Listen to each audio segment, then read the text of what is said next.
Welcome everybody to our live stream here. It's Friday. Hopefully the stream will work properly. Yesterday we had some problems. I have no idea why, what the problem was. Let's see. Audio looks good. That's a start. Yeah, I mean, I imagine bandwidth is better now. This time of day. We're probably going to run into the same sort of situation. But I don't like the OBS, Streamlabs OBS. It looks like it's insanely bogging down my machine. It takes up way too much memory, and I don't know what it's doing. It just seems extremely laggy and slow. So I blame it on the software. But I probably just need a better machine. Alright, we're going to start with some rapid chess here. 7+3. Yeah, it's normally in the mornings when I don't have bandwidth on my internet connection. And, there's probably not a lot of traffic on my provider. I don't know. It just doesn't seem like we have problems. But last night, there was a lot of traffic in my network, and I don't know.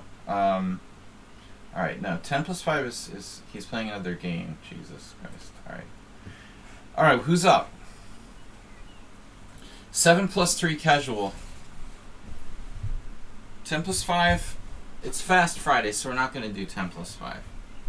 Supposedly, it's Fastish Friday, so 7+3, 7+3, 7+5, 10-0. I don't want to do 10-0. So 7+3. Let's do that.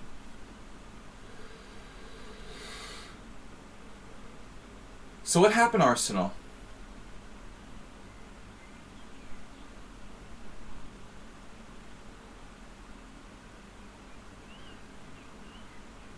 As I was saying, 7+3. Lakey. It's funny, when you're playing a correspondence game, it shows up. That's weird. Huh. That seems kind of strange. I wonder why they do that. It shouldn't show like it's a live game. Oh, he's also playing a game. Yeah, I don't do simuls. Not on Fridays, anyway. I don't play in other people's simuls. Although I noticed that Pop Jula's going to do a simul to support Ukraine with like a $10 donation. You guys should check it out. Pop G, 1983. You made a queen sack. Something new every day.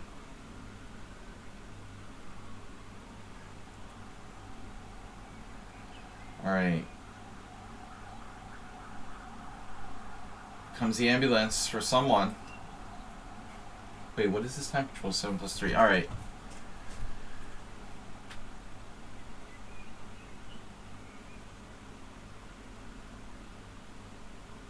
Aliakin.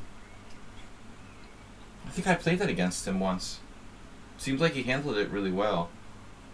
Some kind of exchange variation. Why do you like the Aliakin? You like killing the Aliakin. Why are you trying to force me to play this? Yay. Why are you making me play a bad opening, dude? Screw the Aliakin. He's like, yeah. He played knight c3, so. Well, now it might be a Pierce. Uh-oh, the 4 pawns. 3 pawns, whatever. The thing is, he won't play, like, d4, probably. But this is a Grand Prix attack. I don't like it. I'm not going to play c5 and play an inferior Grand Prix attack with the d6 move in. And knight f6 in.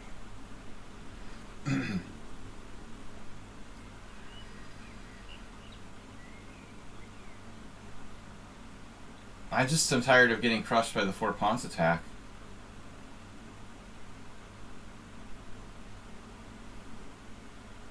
As you know. There are other problems with Alyakin, but you know it's playable. I just only play it when I'm on tilt. Solid. That's one way to put it. I never heard anyone say the 4 pawns is pretty solid. You have an interesting perspective, man.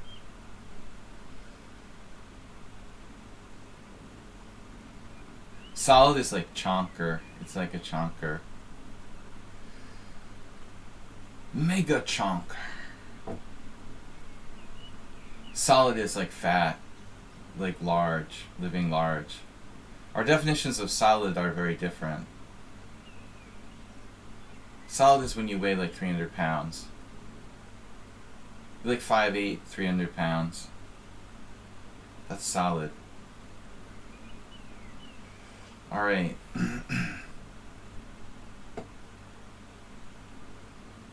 This variation I have no knowledge of. It discourages c5. I know that knight g4 is a move, but it seems wrong. Which leaves us only with rope-a-dope, hyper-modern stuff, and castles. Normally in the Grand Prix, not Grand Prix, I want to say Grand Prix all the time, but in the whatever it is, Austrian attack, White's playing like knight f3 and bishop d3, so what's the drawback with like bishop e3? I mean, I don't know. I think I had a book on the Pierce in the 80s. My only Pierce book of all time was from like the 80s. And at that time, like, this move hardly existed yet. I think it was considered like experimental. There was like no developed theory. I played the Pierce like 30 years ago. I tried to learn it. Now this is a mistake. I mean, he's got to be like just giving me his bishop. That's got to be a mistake. I mean, the whole point is that you would like retreat it or something if I attacked it. Last move, if I attack it, what is that? A forced draw, actually. No, wait, I'm not castled. So if I play knight g4, you have to go back to c1. Oh, so it's just a forced repetition. Oh, that's weird. I guess I'm thinking of knight f3, then bishop e3 is what I'm thinking of. I could have forced a repetition before. Okay, I meant it on the next move. So this is an important piece. Now just whatever. Enhance. Enhance.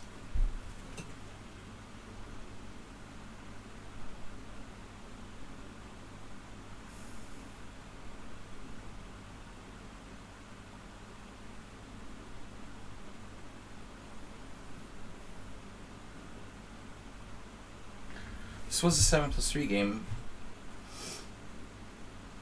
I want to play c5.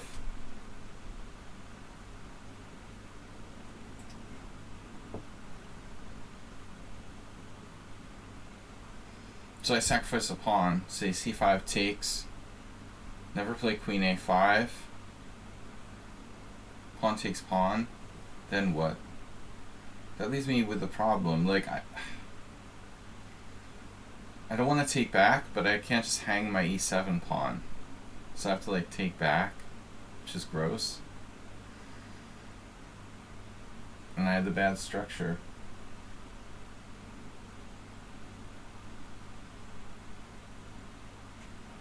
There's just no other suggestion. There are other options like recapturing on c5. We're just playing like knight to c6 or something. Taking with my queen. I don't like that either. Oh man.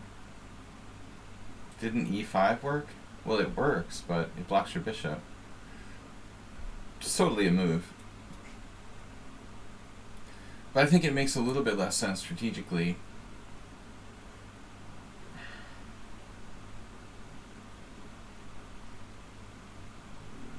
Totally different approach.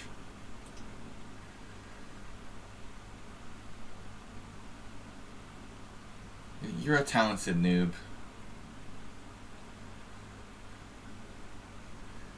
b5, Bishop takes b5, queen a5.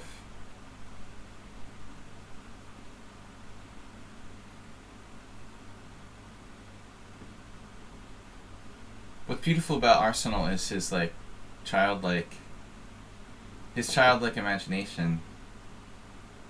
He hasn't been corrupted by or deadened by the harsh reality of chess yet.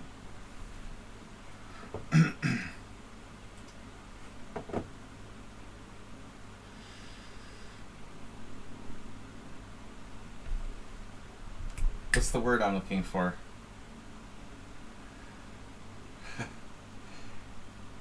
When you become like embittered, you're good with words, Arsenal. Jaded, yeah, jaded. Unsound pawn sacrifice.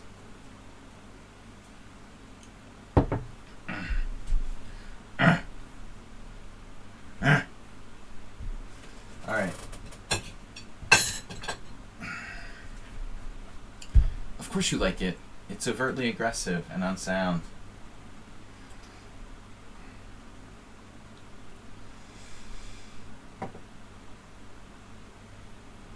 I'm just kidding. I don't know if it's sound or not.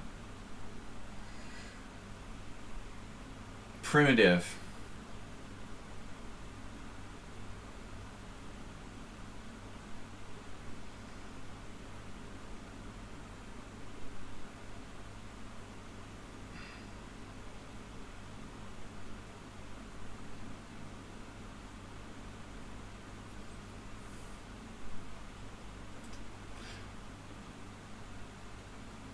I mean, I guess you gotta consider like normal Benoni strategy here with like e6. That can't be bad.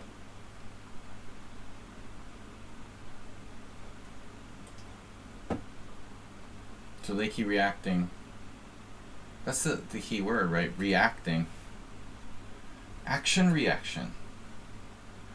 That's Laszlo.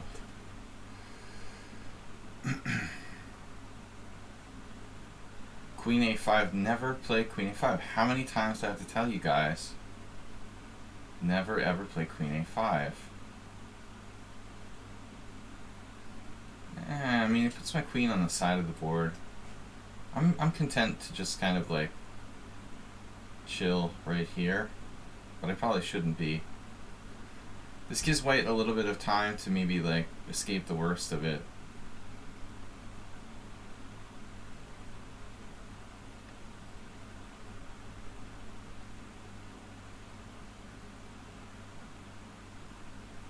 Of course I could play b4.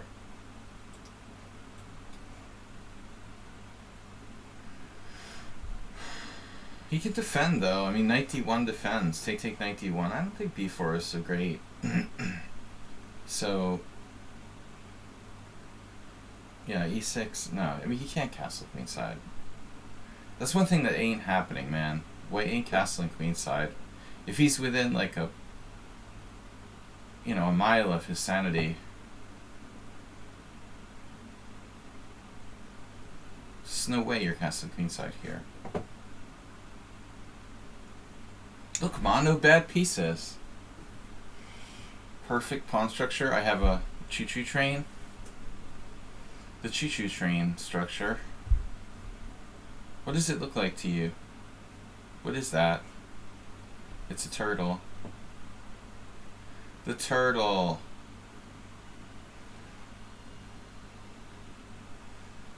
It's like paint by numbers. Be the turtle.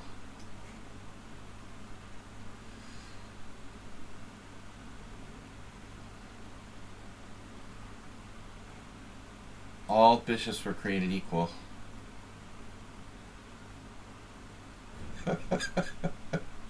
That's his side.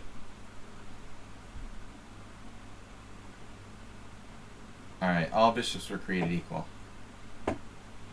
All animals are equal. So, when I played that move, b5, I just want to see. c5 best?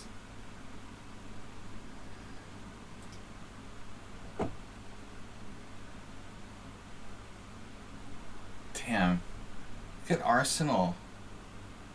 It wants to play the Arsenal variation.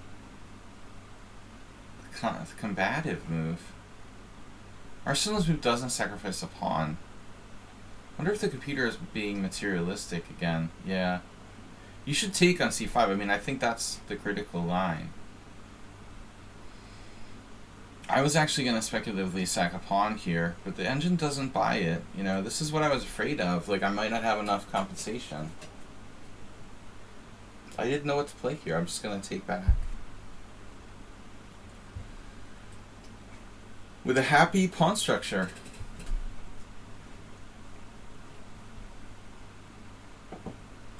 So, Arsenal's move is technically better. Well, I mean, it's less risky in the sense that he's not sacrificing material. Oh, snap. I thought we were taking back and waits like closing the center with d5. But there's an in-between move. Look at this. See, my fear was that we would close the diagonal Arsenal. But the computer wants to go there. That's nice. That's a nice idea. You know, sacking a pawn, trying to keep this diagonal open, hoping our opponent is like a moronic materialist and taking here. But the problem is he won't, you know what I mean? He's never gonna take. He's gonna wait till we take and then close the center. So he can castle queenside here with this bishop closed. And when I take, I think white ought to just like close it up. I mean, this is the absolutely have to block the structure. You know, so the question becomes like, does my bishop, does it really get in the game or not? Black's better, but we both have bad bishops. You know, I don't know. It's interesting. Or you can play the rope-a-dope, just kind of hang out and wait and try to play c5. But that's like a more patient approach. This looks really risky for white, but maybe it's playable. I wouldn't want to see that diagonal. GM Sean, wow. Sean the Sheep, we haven't seen him in a long time. Oops, he's gone. Oopsie. David has done his simul. Alright. No, he's playing another simul now. Alright. Started a new simul. It's nice when you guys, you know. What happened? Oh. I would like to have your complete attention. Alright, GM Sean.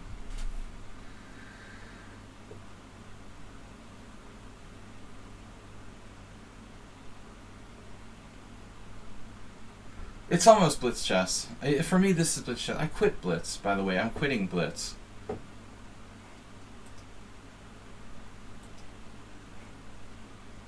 I mean, if I go to the World Senior Championship and there's like a side tournament that's a blitz tournament live, maybe I'll play in it. But for effective purposes, I'm gonna quit blitz. I just don't see any benefit in it, you know.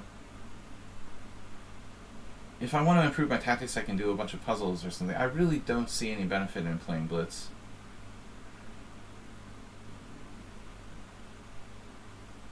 I'm gonna play at least this time control minimum from now on. I'm tired of the games just degenerating into like blunderfests where everyone has less than a minute on the clock. I mean, it still happens even here, but at least it's not as bad.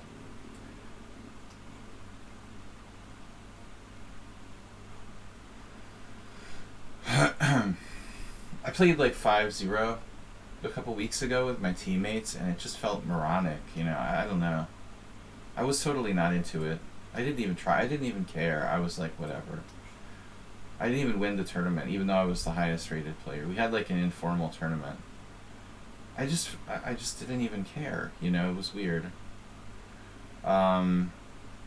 Dragon. Yeah, I don't have good theoretical prep here, so I've been playing some kind of chicken variation here. Botvinnik would approve. Botvinnik. Speaking of Botvinnik, Do you know what famous game Botvinnik played in the white side of the classical dragon arsenal?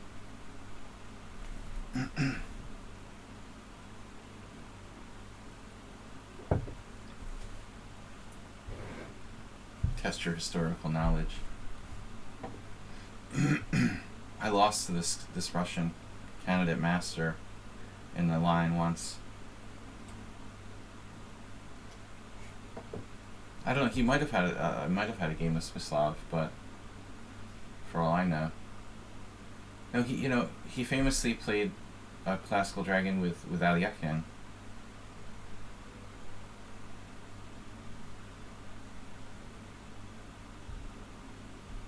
I don't remember. Was it like Nottingham or? I don't think like there's a high likelihood we'll get to the position. We could though. See, I normally like to castle and play bishop g5. But Botvinnik played like bishop e3. Castles f4. Bishop e6 and g4.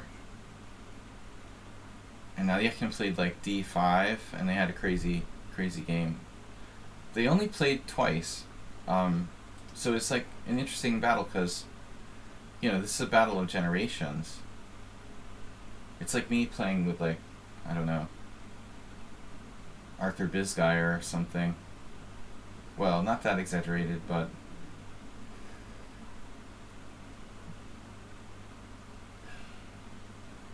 I find that's kind of cool. You have a player who's so from a different generation that they only played like 2 games or something.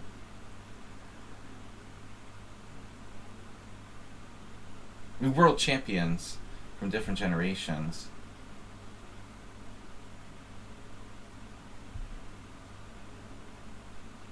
For me, that's the interesting part.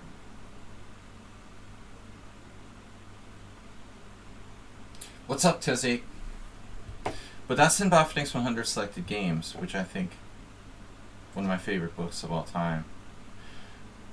One of my favorite game collections of all time. I probably learned the most. I learned as much from Botvinnik's 100 Selected Games than as any other game collection. Easily. I mean, who authored it? Elmo.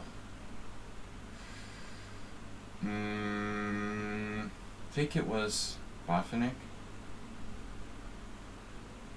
Alright, bishop g5, castles.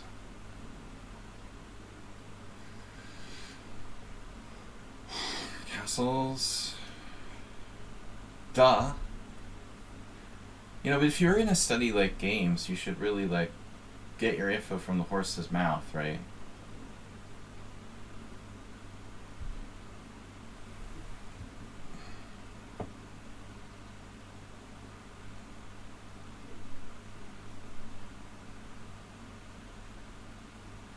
Secondhand, it's like secondhand news.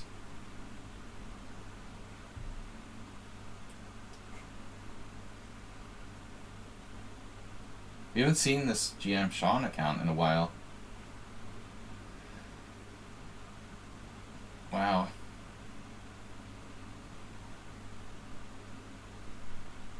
May or may not be theory.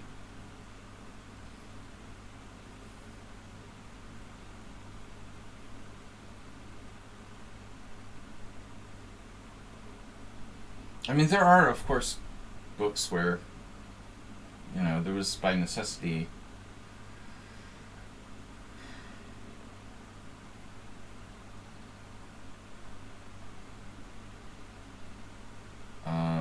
What? Now, E5?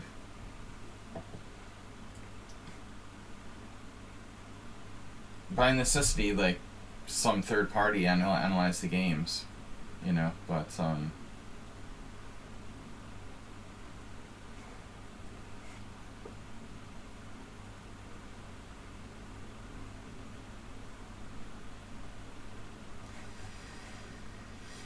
I want to say say hi to Tezik. What's up? It was nice of that Turkish Grandmaster to stop by the stream yesterday. The Last Samurai. It's cool to think that someone was influenced by my videos from like 15 years ago. It was nice of him to mention that. Very interesting stuff. I saw that in the news today. The official inflation in Turkey is 70%. You know, I saw another interesting thing. I mean, I don't know how much of it is the case in Turkey, but in the United States, for example, and I'm sure in Europe, you know, private companies are exploiting the situation. It's very, very obvious. I mean, speaking of economics, but it's clearly it's clear at this point they're profiteering. If you read I read a New York Times article about it yesterday. They're even openly stating it in investment reports and stuff. The companies are just totally taking advantage of people by raising prices when they don't even. They're just doing it for profit. They're just totally exploiting the situation.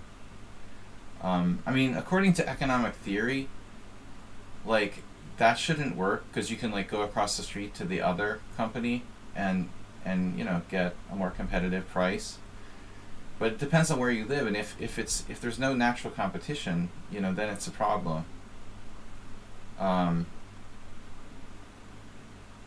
Economic theory says that capitalism should work because the competitors will have more competitive prices, and you'll naturally go to them.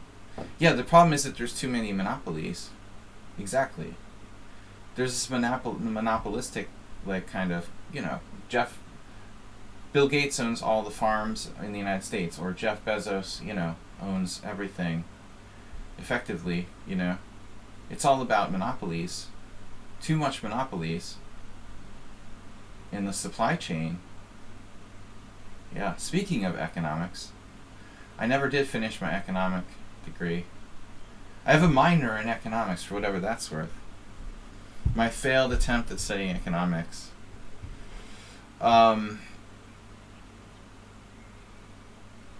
Price fixing. Yeah, that can happen, right? That's related. Interesting moment. Pawn takes f6, pawn takes f6.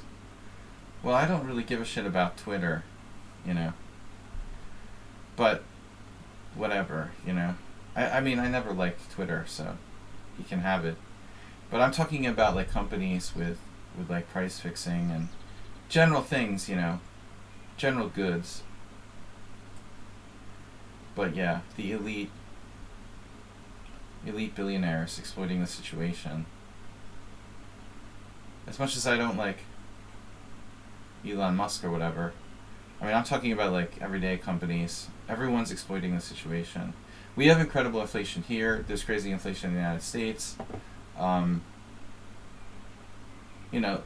Various parties are blaming the others, but I mean, I think there's not enough regulation. The billionaires are just getting richer from this inflation. I mean, all the inflation is doing is making the billionaires, I should say, richer. Exactly. That's where all the money's going, at the end of the day.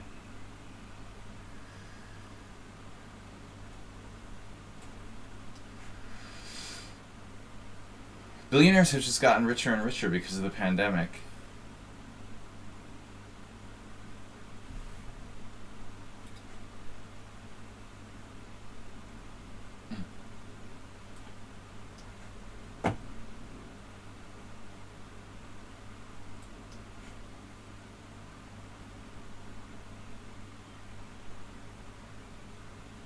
Anarchy!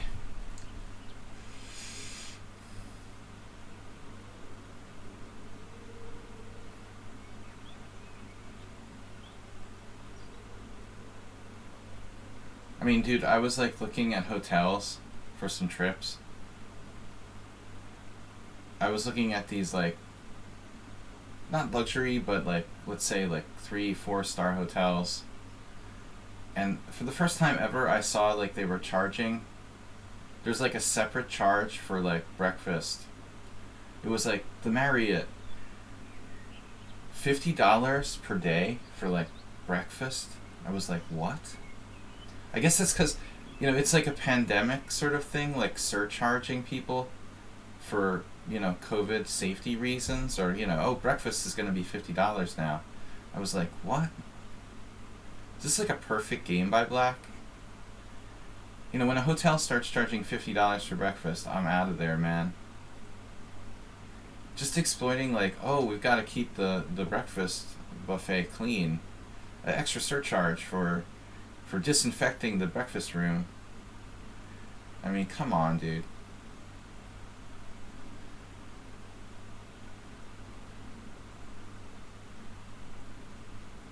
Yeah, not enough competition.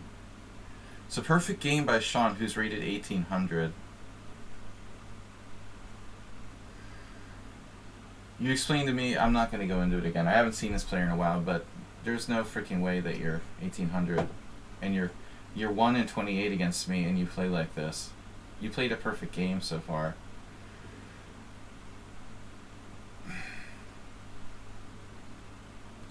You scored me a nice Friday off from work. I wish I had one. Your wages for my last job were $1,000 per month, and my rent is $785 per month. Oh yeah, that's like America.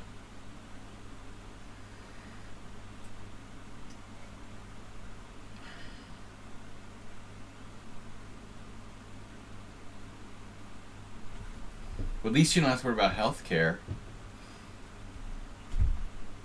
I mean, thank God, like in the UK, there's universal sort of healthcare. In the United States, you'd have to be on like state, free sort of, I don't know what they even call it. Look at this guy. It's like playing a master.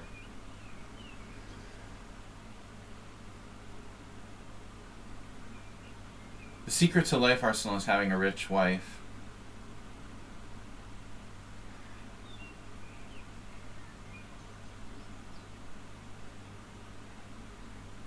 What? He just did rook takes e3.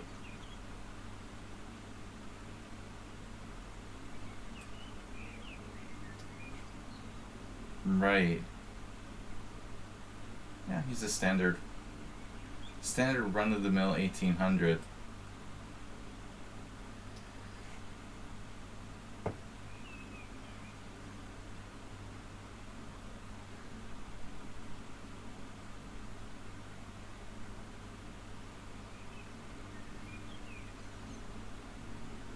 I like on the internet, like everything you read about is like, generate passive income. Click here to find out how. 27-year-old earns passive income enough to live on. What are you talking about? Like, if you have money in the bank, you make like a fraction of a point of interest or something. It's extremely hard to generate passive income.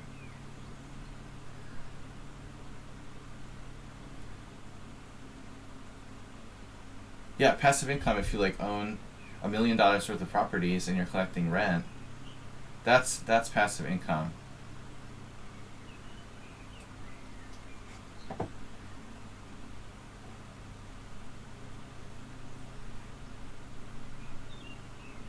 If you have $1 million worth of investments, yeah, maybe then you can probably, and it's not sure I wouldn't call it passive either. With $1 million worth of capital, you can probably, with a little work, eke out passive living, let's say.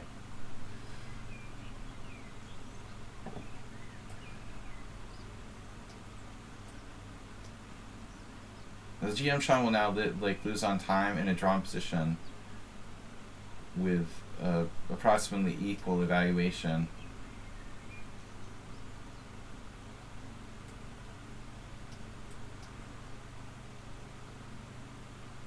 I would say master level game. He's a little slow, But basically a master level game by black. Close to master level.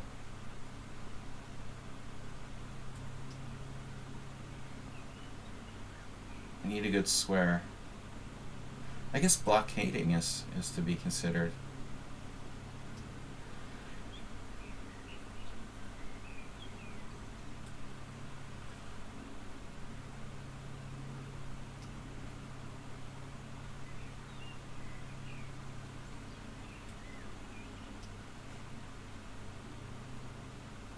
He's finally maybe starting to make some kind of infinitesimal mistakes.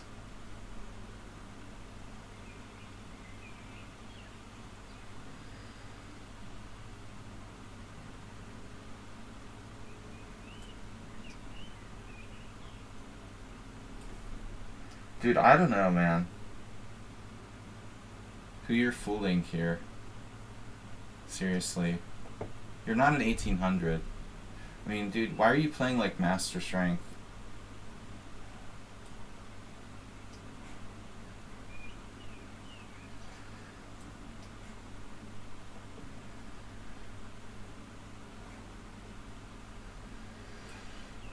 I saw this article yesterday.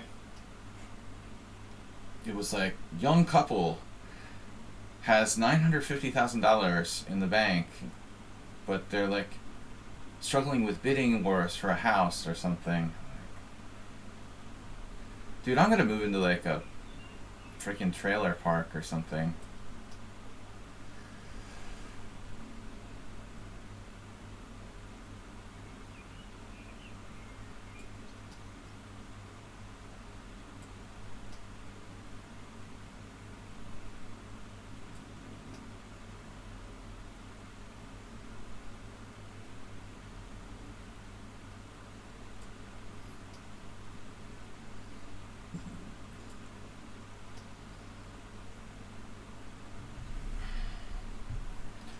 Do you know how impossible it is for you to play this well and be 1-28 against me? That's like literally impossible.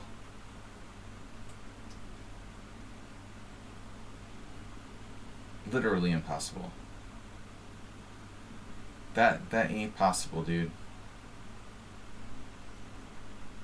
Something fishy about this account. Seriously.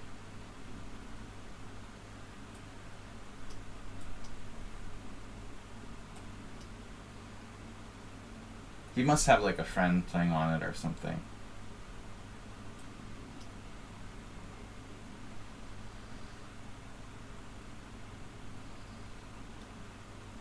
I mean, I'm sorry, but dude, you're 1-28 against me, and you're able to play like a master in Blitz. That just doesn't make sense, homie. I'm sorry. It doesn't work like that. He only lost because of the time pressure. He had a draw position all the way to the virtual end.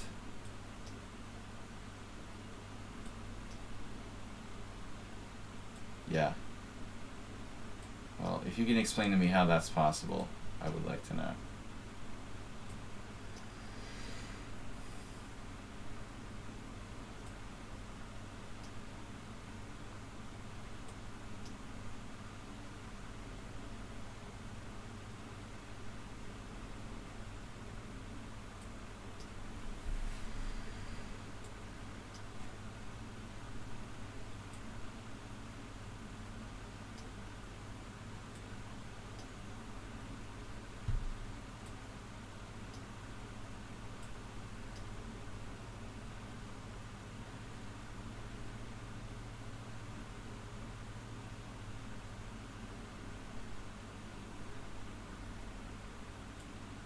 Overnight, he just became a master.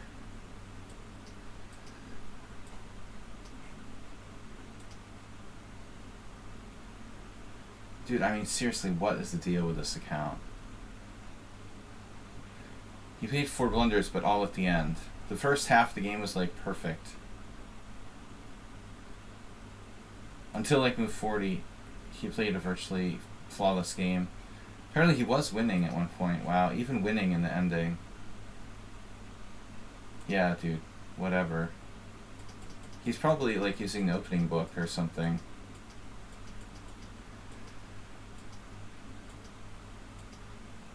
Yeah. It looks like he's using the opening book. But even after that, he played extremely well.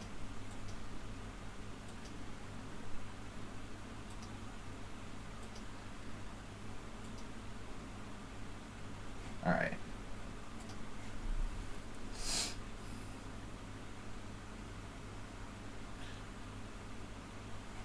Whatever. The guy's 1 in 28 against me and plays like a master. Like, screw that, dude. Seriously. I am not going to play you anymore. I have better things to do with my time. You've always been sus, honestly. And now you're going to be like, hold your accusations. Bye-bye. 13 moves of theory, dude. Nobody plays this line. Arsenal. If it was the Yugoslav attack, it would be completely normal. The guy is 1 in 28 against me, and he knows like 15 moves of theory in the most unpopular variation of the dragon. Nobody plays the classical, and he just rattles off like the first 15 moves. I don't think so, dude. It would be different if it was like the first game I was suspicious of him, but this is like the 20th game I've been suspicious of him. There's something not okay about that account. Sorry. Alright. I'm not basing this on one game, dude. I mean, it's like, this has been going on for like 28 games now that I thought the guy was suspicious. If you look at it in a vacuum, it's like, oh, I just freaked out because one player played one game. No. Anybody who's that good, that's all you need to know. Anybody who can play that well against me and have me like crushed in 25 moves and be 1 in 28 in his score against me, there's something not okay. You know, these two things are mutually exclusive. You can't be like 1 in 28 against somebody and then just magically start playing like a perfect game like a master. You know, it doesn't work like that. You know, it's no. That's not how things work.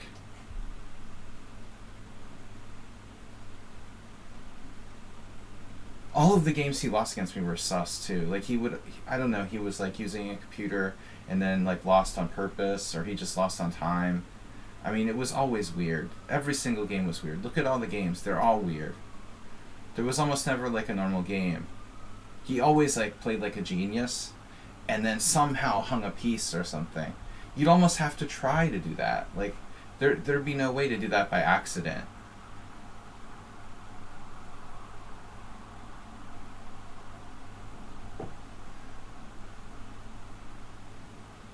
It's almost like he lost on purpose after like getting a good position 28 games in a row or something. You know, when you play somebody 30 games, you have a feeling like if something's not normal. Whatever. Arsenal, never trust what anyone else says. Don't take my word for it. Make your own conclusions.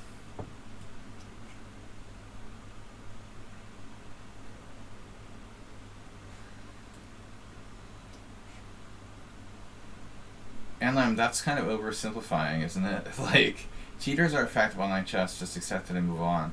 Well, how do I accept it, you know? What does that mean? Like, I just ignore it completely? You know, what exactly does acceptance mean? Should I just pretend it didn't happen? Like, brush it under the rug, or not address it? What's exactly the way to deal with it? That's a strange, you know, idea. I don't know how to react to that. What exactly does it mean? All right. Next.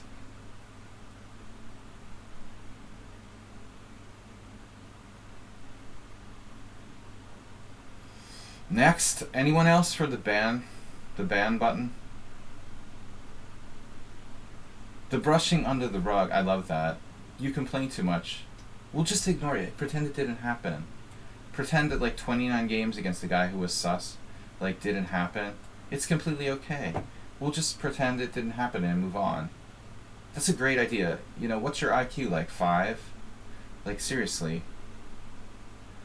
How do you like go on playing chess online at all if you just like pretend it didn't happen and go on? I mean seriously, that's just, I agree, like ranting all day about it isn't my point, but I'm not going to ignore it either, you know?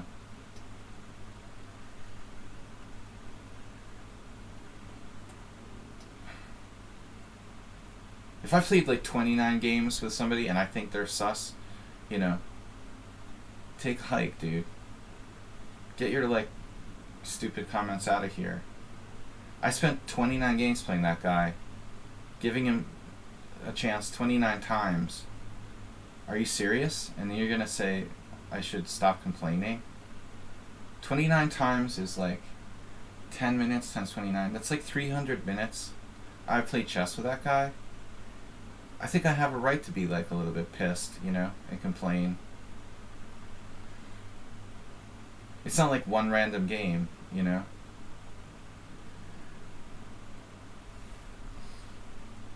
I like how people come on my stream that have never been here before. They make their first comment is like, "You shouldn't complain so much." Go screw off, man. I mean, that's ridiculous. Instaban. It's the biggest problem facing chess. Duh. It's only the single biggest problem, practically making chess extinct. I mean, seriously. They're single-handedly destroying the game, and you think it's okay, just move on.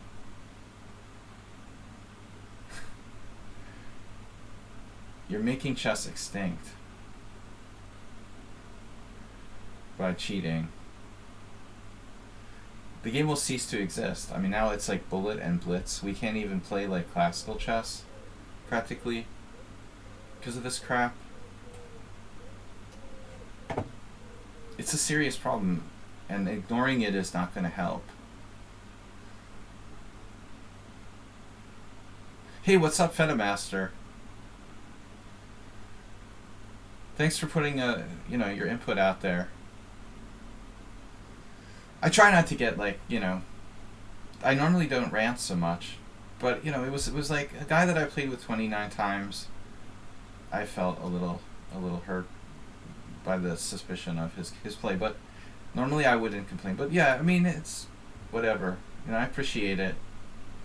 I don't rant that much lately. I used to rant a lot more, honestly.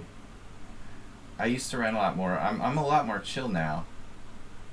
I rarely go on these like computer cheater rants. But Fetamaster, thanks for stopping by. I'm much better than I was, but I do think that the computer cheating has hurt chess because now we see that's why we play just bullet chess and Title Tuesday arena 1 minute chess. Like we can't play real chess online. It already has a profound effect.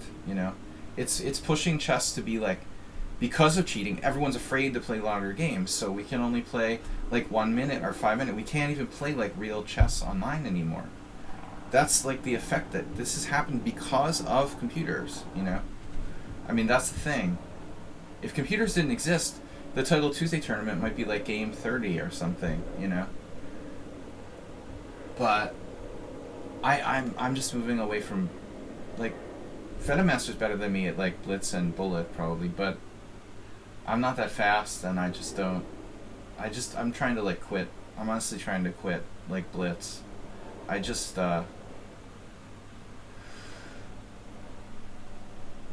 Do you think cheating is more concentrated at higher rated games? Well, I think against cheaters. Against streamers is probably more common. But I mean, it's sad, like you can't have an online chess tournament with prizes because people would automatically cheat. It goes without saying. But that's why you have to play like bullet chess tournaments, which is like a joke, The quality of bullet chess is so low. It's not even chess in my opinion. It's fun. I mean, true, it's fun. Anyway, sorry guys, I didn't mean to rant, you know. I just get irritated when people start talking back. But thanks for the input from Fedemaster. It's good to see him. You guys can check him out. He's also streaming here. Danny Sarman, VD Master. Alright, Queen A5, Queen F5. I'm trying to make a good point, but I tend to like get... I need a Xanax sometimes. As one of my poker opponents said last week, when I started to like lose my temper sometimes. I mean, we all do, right? I'm much better about it than I used to be. But frankly, my dear, and there's like a helicopter. It's the ghetto bird. Haven't heard helicopters in a while. Getting distracted very easily is a sign that you probably are sleep deprived. Cheating is concentrated on different rating ranges.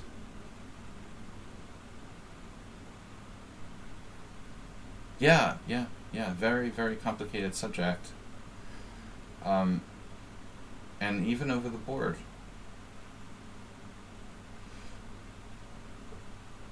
But I'm connecting, like, the advent of cheating and the fact that we can't really have, like, serious tournaments online because of it, you know, I feel is a pity.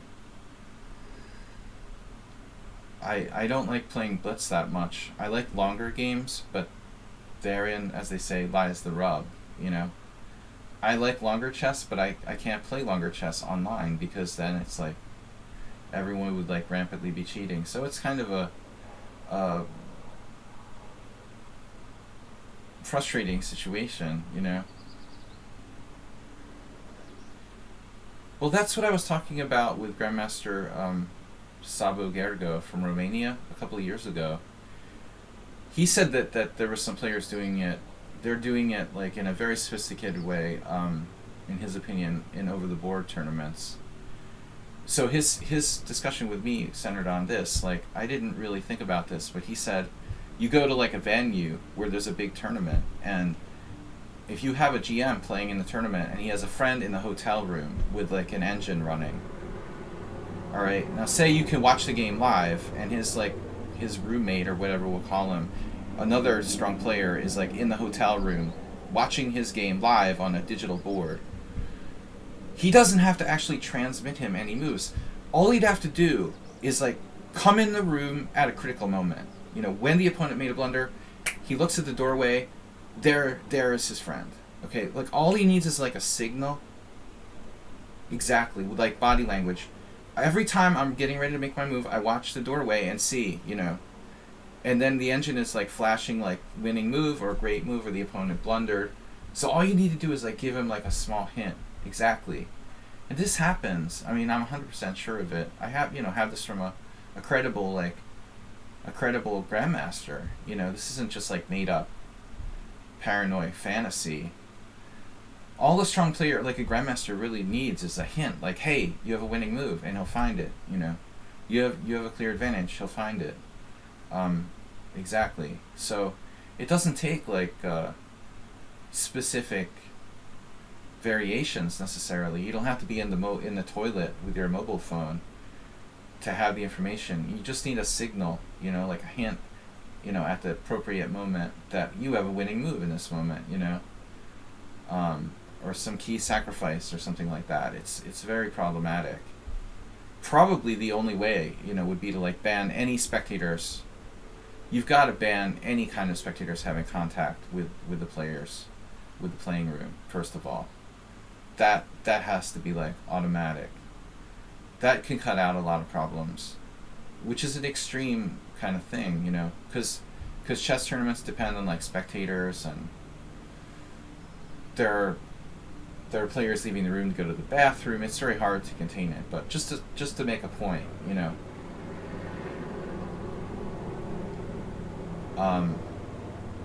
Yeah, so it's really the smallest possible thing. I've never been suspicious of an over-the-board opponent per se, but I haven't played a lot in the last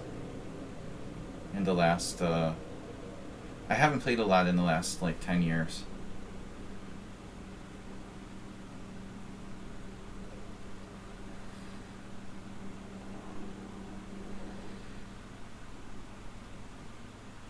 But I did have a funny situation where someone I played online, who was a master rated player, I was certain cheated against me, and in online game. And then I had to like, I was supposed to play him in like in the Hungarian team championship. It was really weird. Like a player who I know 100% I was sure was cheating against me in online blitz games. I was like, dude, that's so awkward. I know this guy's a cheater in online chess, and I have to like play him in an over the board game. I told my team captain I refused. He was like, "What? What do you mean? He cheated in like online chess, but this is over the board." I said, "I'm sorry, but I don't feel comfortable. You know, I mean, it's like not just that he might try to cheat in over the board chess too, but it's like very disturbing. You know, like I couldn't stop thinking about the fact that he cheated against me, and yeah, I wouldn't be able to concentrate properly. You know, I would probably lose because I'm like too emotional about it. Honestly, I find it very disturbing that people would cheat. I couldn't, you know, it happened 2 times. I was supposed to play the guy, and I managed to evade. I managed to avoid playing him twice. Um, but it's a very awkward feeling. You know, my team needs me to play. I'm supposed to play board 1. We had to find the substitute, and it was just a miracle that we were able to find another player to take my board by this like freak circumstance. Yeah, but anyway, I never honestly thought that an over the board player was cheating. Although oddly, I did play the Latvian guy, Igor Zrausis, who was banned from FIDE for a while. The grandmaster who was banned for cheating. But I played him way back in like 1999 before he had discovered like mobile phone in the bathroom. Isn't that somehow Gary lost Deep Blue because he couldn't get the outputs, so he started suspecting more about computer-human interaction? Uh-huh. Yeah, something about that. That sounds familiar. Over the board cheating. How did he do it on mobile? How did he do it? Mobile. Oh, he just was caught in the bathroom, man, with the mobile phone. With like, he had like Stockfish open on the toilet, man. There was a picture of him somewhere.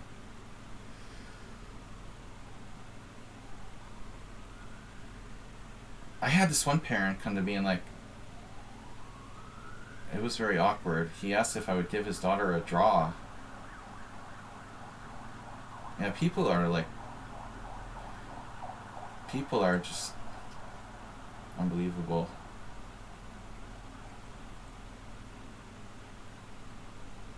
It's like doping in sports. But I didn't mean to start a cheating rant. I know that people get annoyed when I do that. I mean, it does get old sometimes, but my point is, we can't brush it under the rug either. You know, I don't want to rant about it. I really don't. I'm already ranting about it too much. But I think brushing it under the rug is also not the solution. Ignoring the problem won't make it go away. It's a question of addressing it properly.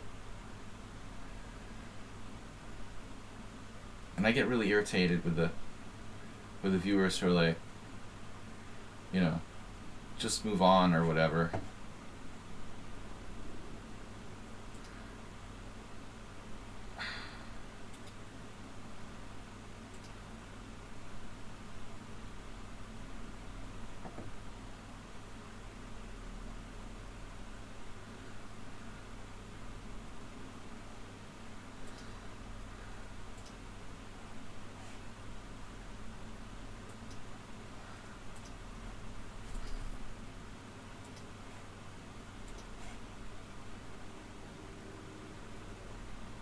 Alright, we got 2 more challenges here. 3. Sumeher Hiroku. Leon the Great One. No. He's from Croatia too. Rated, no rated. My rating's low enough already. You know how all these guys do like the, what is it? Rating improvement streams, like goal 2700. I should do like a goal 2300, like trying to lose my rating points. No one ever does that. Yeah, plagiarism is huge in the academic world. Similar comparison.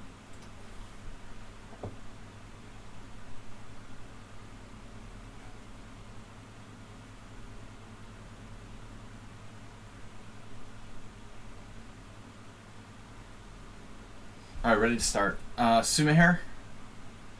I sorry, Arsenal, I kind of lost my focus here. It's not my best day. What did you do? Challenge me to 10? Oh. 10 plus 5. Oh, okay. We'll try to keep the other challenges 7-3. Because I've only got like an hour and a half.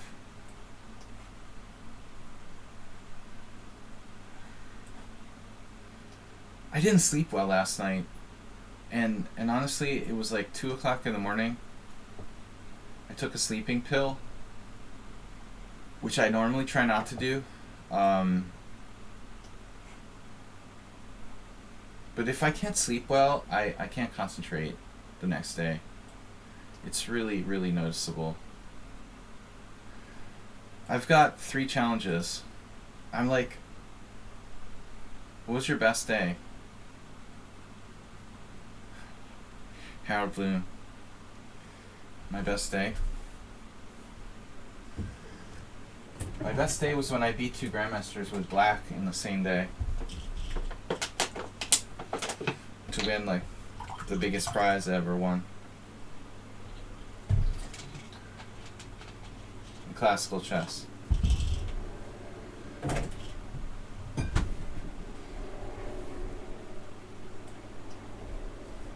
I guess that's fair to say that was my best day, yeah. They called it back to back with black.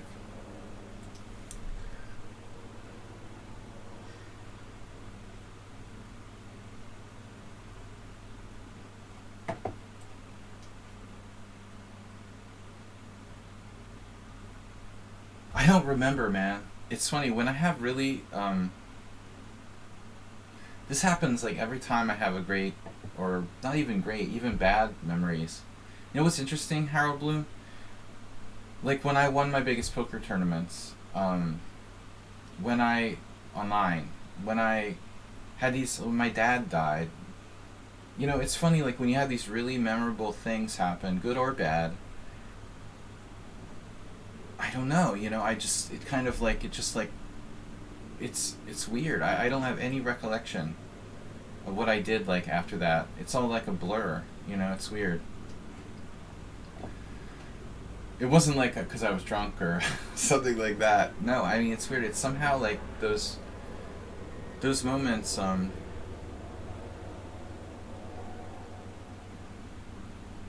really that, at the time you don't really appreciate it. It's a special moment till it's like later. You know what I mean? I just took it in stride.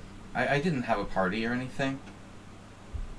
I just totally took it in stride. But this is something that I've done all my life. Like, I'm very hard on myself. I don't really like have celebrations when I have successes, but I get pretty upset when something goes bad. I'm way like harder on myself when I have a bad result, and not as celebratory when I do something well. Like, I won the tournament and it was a big tie, you know. It wasn't like, oh, I won some tournament. We ended up like with an 8-way tie for first. So I didn't like have some giant trophy I'm walking around with and like, you know, wads of cash coming out of my pockets. I'm hard on myself when I do things badly, but I don't really pat myself on the back when I do well. But I think that maybe that's why I've been successful. I just take it in stride and keep going, you know. I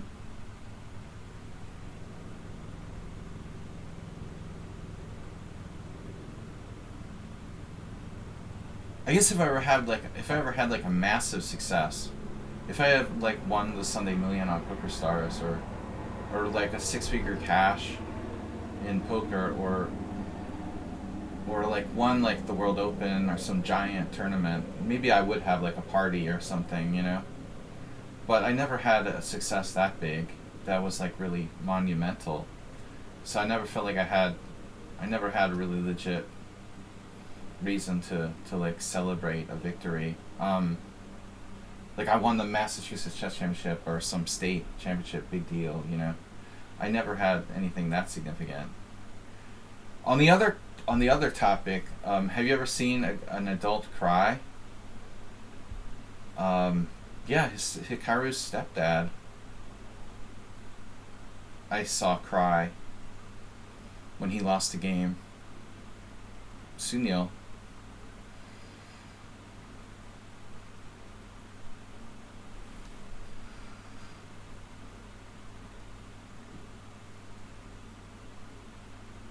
But it's more common to see someone have like a temper tantrum, although he would do both.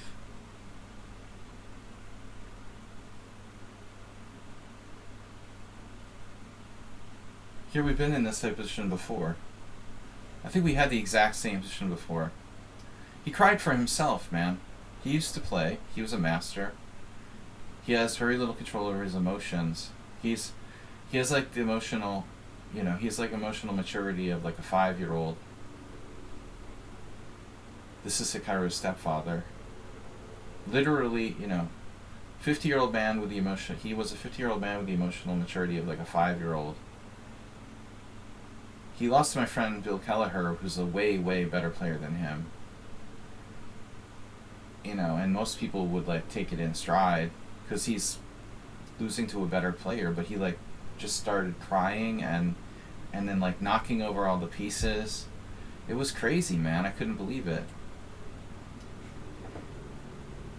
It's not like he lost to like a low-rated player and he was winning or something. You know, he got outplayed. He lost the game. He was favored to lose the game. It was very weird.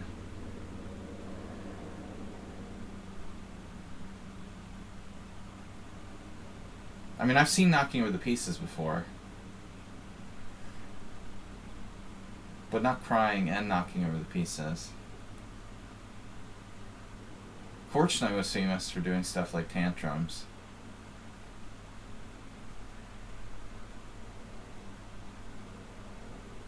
I've told the story how my friend played Korchnoi and he like won because Korchnoi blundered his queen.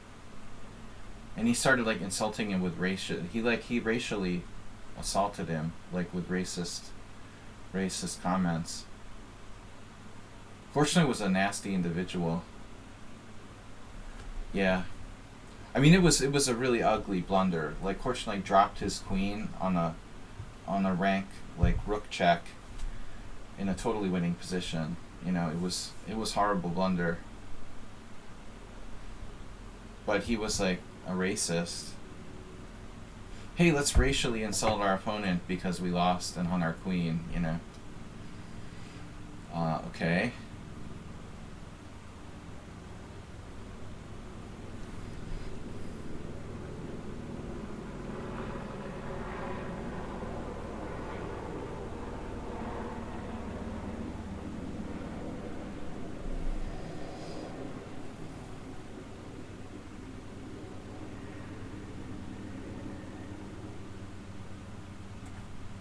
Sumaher needs to take more time.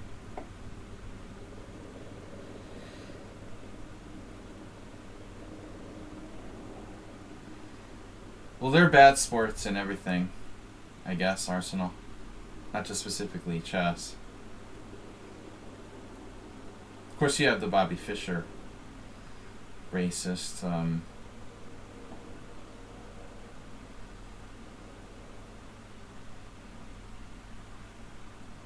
what's the word? Bobby Fischer's racism very famous. Infamous. More infamous.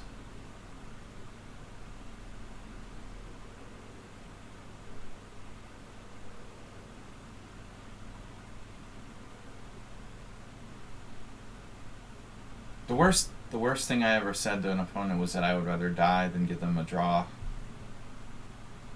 But that was more funny than insulting.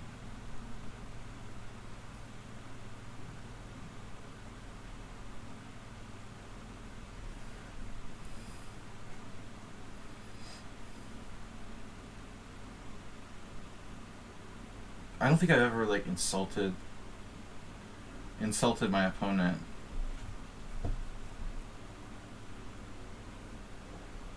No, I didn't lose, I won. He offered me draws like 3 times, and it was really like a drawn position probably, but it was complicated enough that I really wanted to keep playing for a win. And he was younger, a teenager, and he kept offering draws, and he eventually lost. Yeah, it was pretty... People overheard me and thought it was like outrageous, but it wasn't such a big deal. I mean, I could have said far worse things. It was just off the cuff. Like I needed to think of something to say like quickly. What is going on with the helicopters? We've got like major helicopter action here in Budapest. I don't know what they're doing. Alright, I wanted to trap his queen. I just could not find a way to trap his queen. Everything I looked at just could not trap his queen. It goes to h3, and every time I try to play like knight e4, knight f2, I get like mated on g2. My knight is in the way. I can't get my bishop back to f1.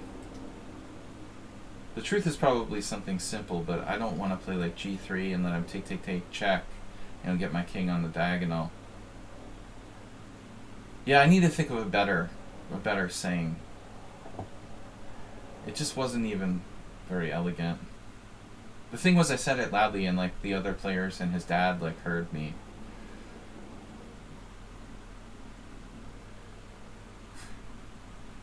My friends wouldn't let me live it down. It's a good thing I won, you know. You just don't offer... He was repeatedly offering draws. He offered 2 or 3 draws. I mean, it was the typical, like, teenager... It was just a typical teenager kind of thing to do.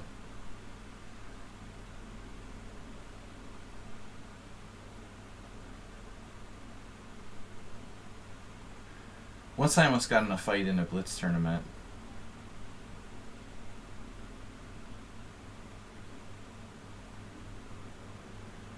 The opponent kept like pressing my clock back every time I made a move, claiming that I was using 2 hands to make my moves. In like 25 years of chess, I never had anyone do that. I played like dozens of blitz tournaments. Never had anyone do it before. But Boris Krugman like decided he was going to do this.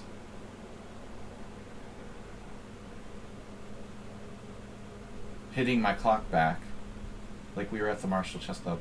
I mean, I don't know how they play at the Marshall Chess Club, but this had never ever occurred in one of my games in my life. No one ever like hit my clock back, claiming that I like castled with 2 hands or something like that. I almost lost my shit completely. I mean, if he has a problem, he can go get the arbiter, you know. But don't hit my clock back. You're not the freaking arbiter.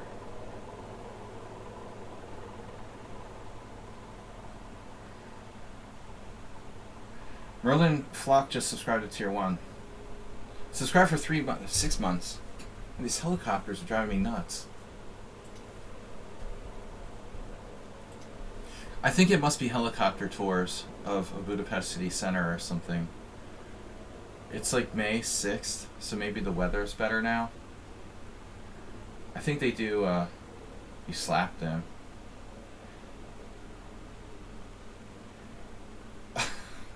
No, I didn't want to get us, like, arrested.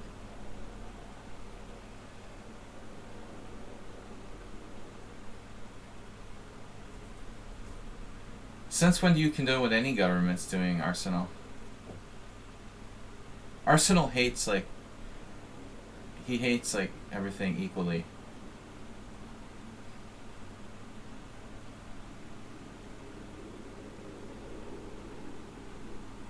Perhaps solution of is your first account is free? Wait, what are you guys talking about? For accounts, first account is free.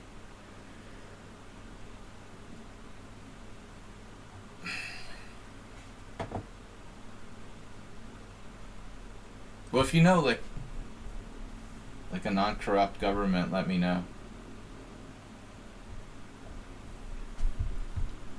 But I'd rather keep talking about, like, chess misbehavior than politics.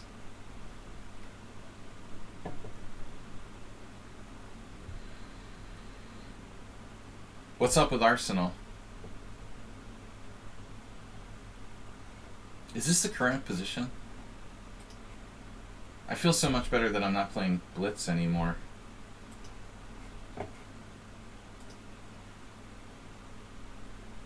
Agnamander. Hi. Well, as long as you're not a Boston Red Sox fan, let's not talk about baseball. Yesterday, the Boston Red Sox lost 8-0 to the MVP.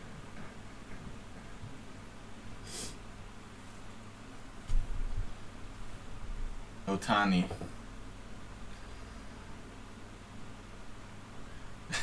Agnamandor. I love your YouTube videos. I love you. Orma Victor. You only watch women's soccer? Women's boxing. I only watch women's boxing.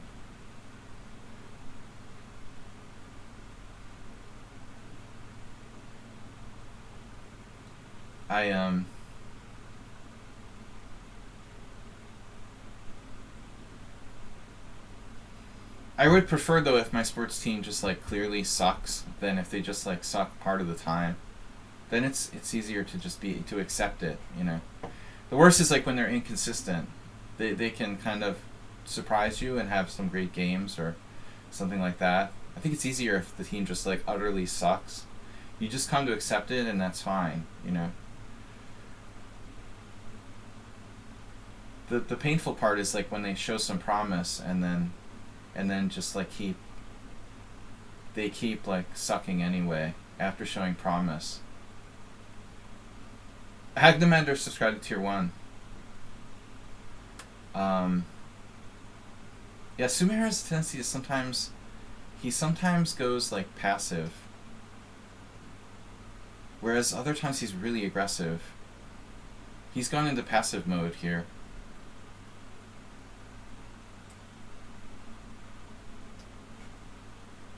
It's like he just lays down and dies. I think it has to do with the time of the day. If I'm correct, I mean, Sumer seems to play really, really well sometimes, but usually it would probably be, maybe he's playing better in the evening. I think he has a morning problem like me.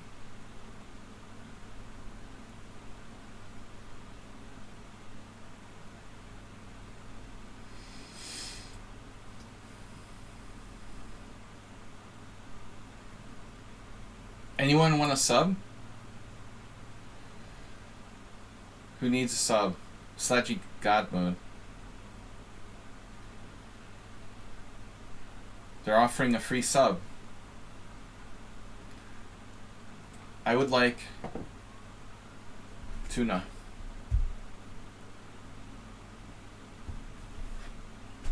Ask and ye shall receive. Arsenal, don't be a Bob now. Sean Pinto asked me to, like, unblock him, but the problem is, like, he was very rude in his reaction, you know. You're compounding the problem by being aggressive and rude in your reaction.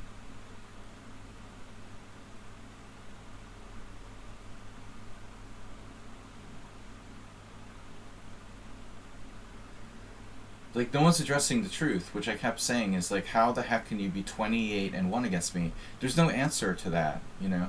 He doesn't answer that. How do you explain to me that you're 28-1 and play like a master? He didn't answer. He just like, unban me, I don't cheat. Can you please explain to me how you can be 28-1, you know, 1 in 28 and play like a master? Because that doesn't work like that. You know, there's no answer. Just total silence on the other end.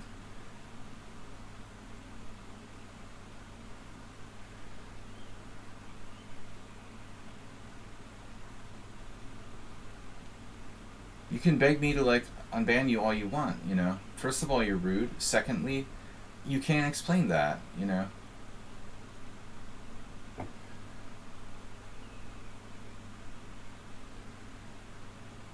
I don't like wildly throw around accusations of cheating.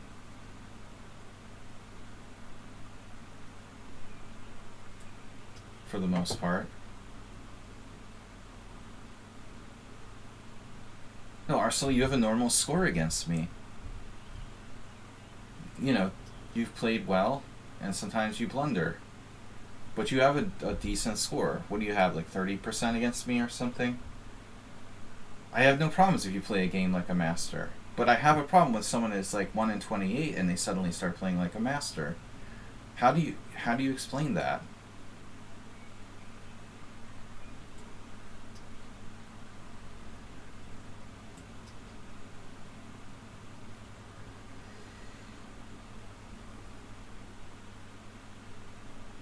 I mean, it could simply be explained by his best friend played that game, you know, or, you know, maybe he's not a computer. Maybe it's just his older brother playing today. I don't know, you know. But you don't have to be rude about it. I have a legitimate reason to be concerned. The evidence is right there, you know. Don't like freak out that I'm accusing you of cheating. Anyways, I just go to chess streamers and donate subs to people. Agdamander, that's very generous. I don't remember. Have you been on my stream before?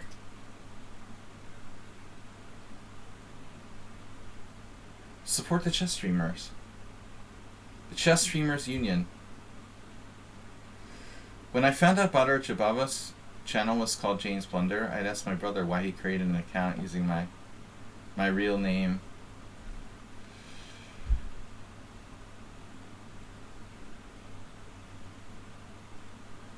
Yeah, thanks. It's only $5. And it actually varies from location to location. I guess different countries might have different rates for Twitch subs, but $5 is not a lot for some countries. But it's very generous. That's cool that you support the streamers. Most of the people here are already subscribers, I guess, today. I pretty much like banned everyone else. You're either for me or against me. I banned 2 players and everyone else is a subscriber to the stream. We have extremes here. Alright,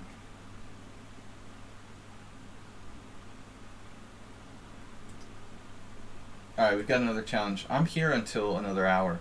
That's not good grammar, but I didn't really plan it out. I'm here until I was going to say 1:30, but then it like slipped my mind. Hiroku. Maybe Hiroku needs a subscription. I don't know. He might. You might try to subscribe Hiroku. I think he was a subscriber last I checked. Asteroid, how many games have we played?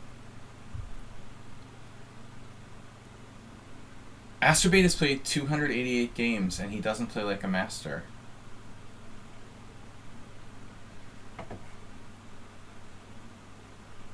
You see, the problem is like you play games where you play like perfect games repeatedly and then only lose when you get in time pressure.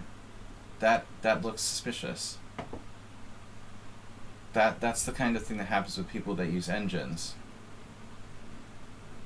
How many times did that account, and I'm not going to keep saying their name, they repeatedly had good games against me and would only lose on like freak blunders and time pressure every time.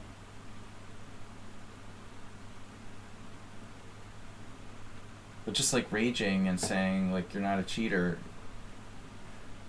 Give me a rational reason why you're 1-28, yet you played this last game, again, like a master. You had a completely winning position against an IM after like 20 moves.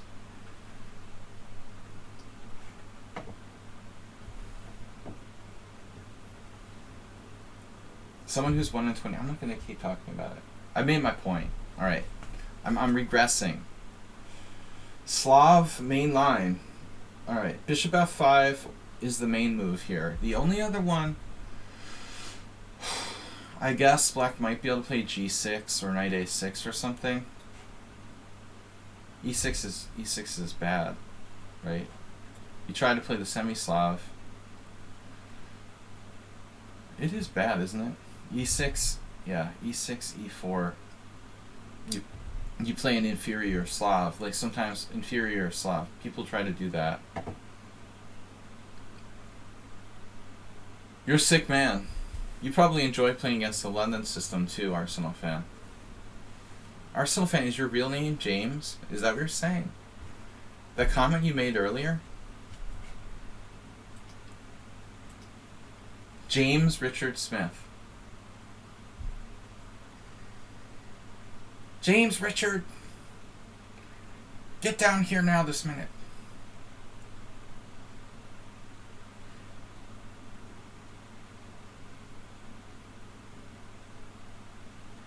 Now people use their middle names sometimes.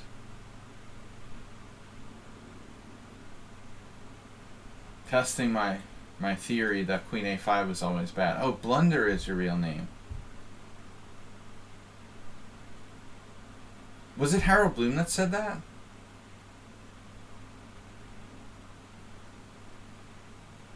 No, that was Arsenal's statement. When I found out, blah, blah, blah, blah, blah, blah. So Harold Bloom says my real name is James, damn it. So now what do I do? That's like the opening to a Bill Cosby spiel.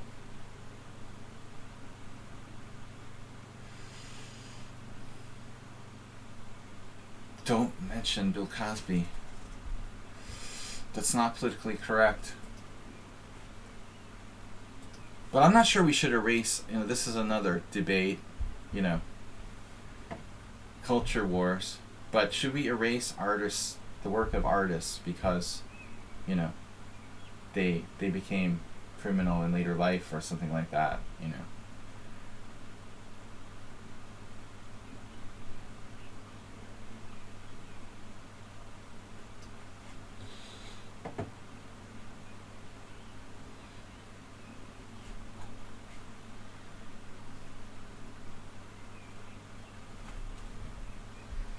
Do we erase all of Bill Cosby's comedy sketches because he's a sex criminal? I don't know. To me, it seems like tough call, right?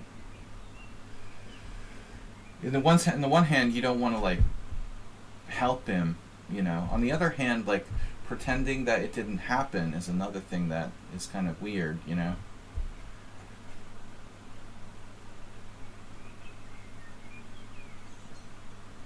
Yeah, a little too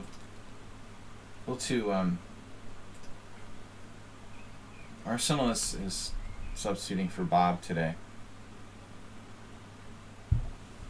A little too graphic. Your imagination is too graphic, Arsenal.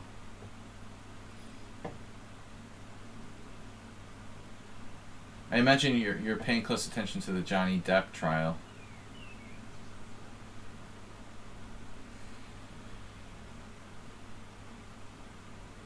Well, that's just a free pawn.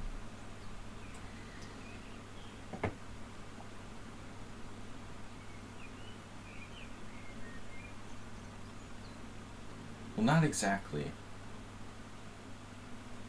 But I guess it is, right? Like queen b6, I calculated queen b6, knight c3, or knight a3 for that matter. No, that's no good, man.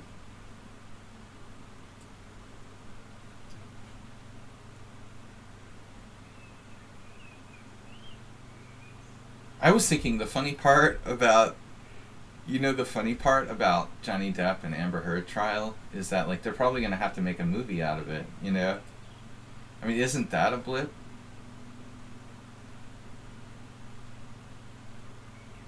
Wouldn't it be funny if they actually had to make a movie about it?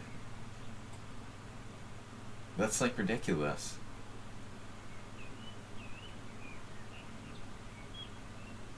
Yeah, I mean, I had the same feeling, Harold Bloom. But for things like People magazine, it must be huge. I'm just making fun of people for watching it, or those people around me.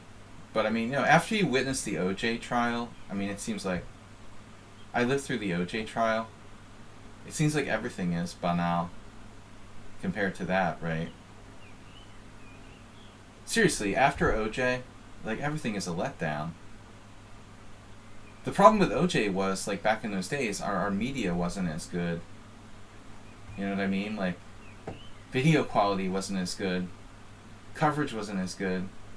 Imagine if we had, like, it would be cool if we could have had OJ trial now, with, like, 2022 technology. How much better would it be for entertainment? Last call if anyone wants to sub.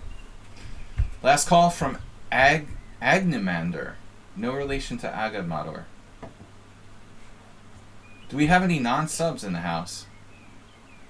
I think Asterby hit them all already.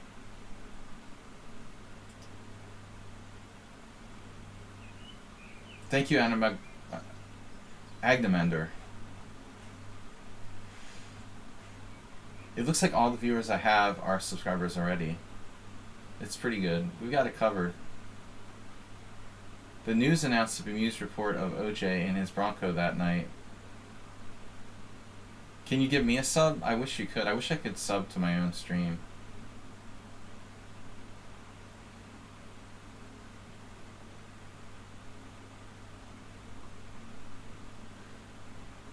Even like the word Bronco sounds funny now. But I bet OJ is enjoying the Johnny Depp trial. They should bring him in as like a commentator.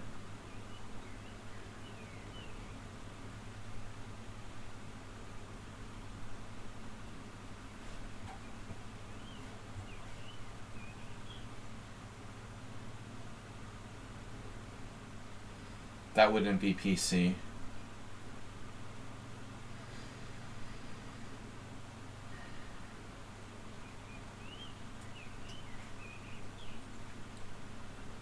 Although he would make a good commentator. He was a commentator for football. You couldn't really ask for more qualified, like court commentator than O.J. Simpson. He's got the qualifications to do the Johnny Depp trial. You're not getting the same booth. Check for gloves. See if he has his gloves on or not.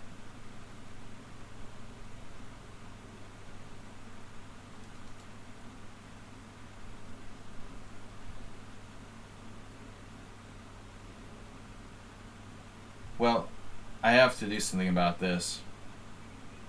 As much as I love castling, I have no problem with King F2.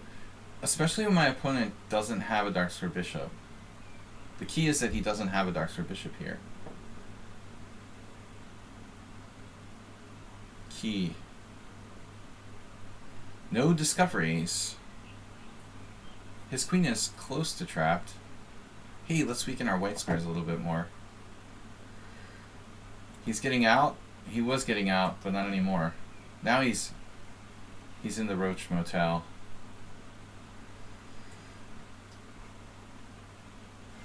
Heroku's all over the place.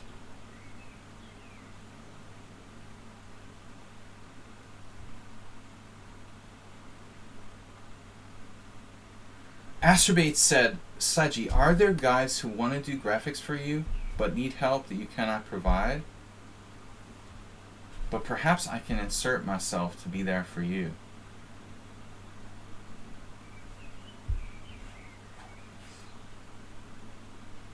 I think I understand what you're saying, man.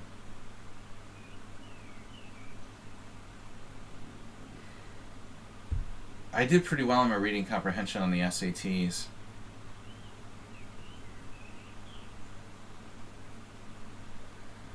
I don't think I had a perfect score, but it was decent.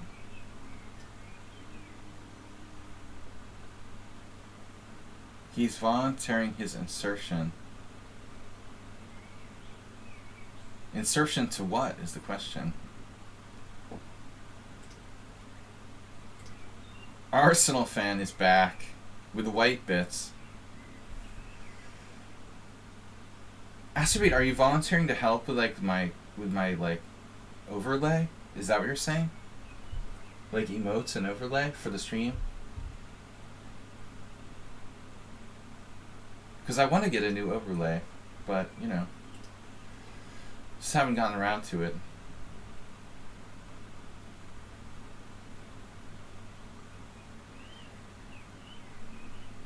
Astrobate is very verbose. He can write like a 10-page. He can write like a 10-page email about almost nothing. You probably had no problem with those like 50-page reports in high school. He could crank it out easily.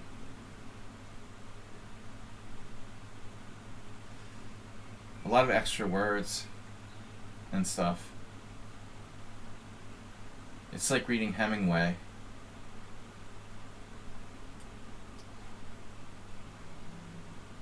Very descriptive. Not necessarily to the point. I'm more to the point. I specialize in like one-line emails. Arsenal fan busting the old Caruana variation.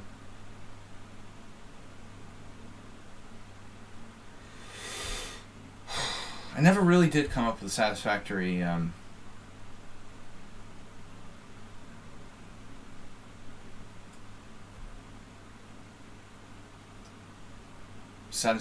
system here I felt comfortable with.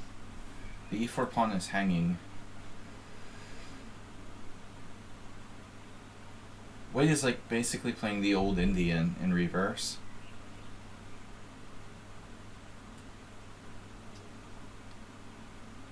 But my setup is a little on the passive side with the knight on d7.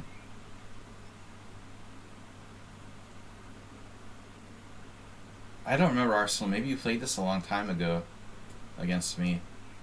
It hasn't been recently.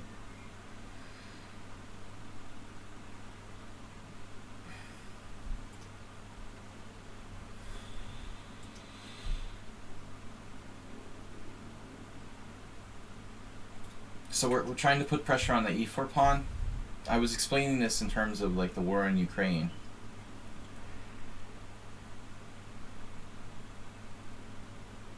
But I forgot my analogy now. Basically, we're stopping this attack with d4 by indirectly putting pressure on e4. We're trying to inhibit. You know, I was talking about it in last night in a similar position. I was talking about it in like terms of like military strategy. I mean, we're not going to directly stop d4. Oh yeah. Bishop e4 is economic sanctions. That's what we're saying. I remember now. So the pressure on e4 is the economic sanctions. We can't directly prevent Russia from attacking with d4, but we can present a large amount of economic sanctions against e4. That's the best we can do here. But I don't think the economic sanctions are enough. You know, he can bolster his economy with knight d2, bishop f1, and then eventually plan the attack.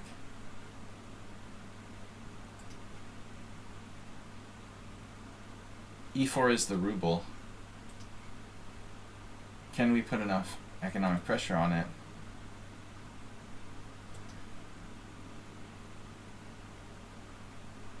Yeah, I don't know. I'm confused too. Well, I think it's inevitable, you know, that they're going to withstand the economic sanctions. So it's inevitable that d4 will come. I know there's also like rook c8, which is played sometimes, to go for the c file, try to invade along the c file here.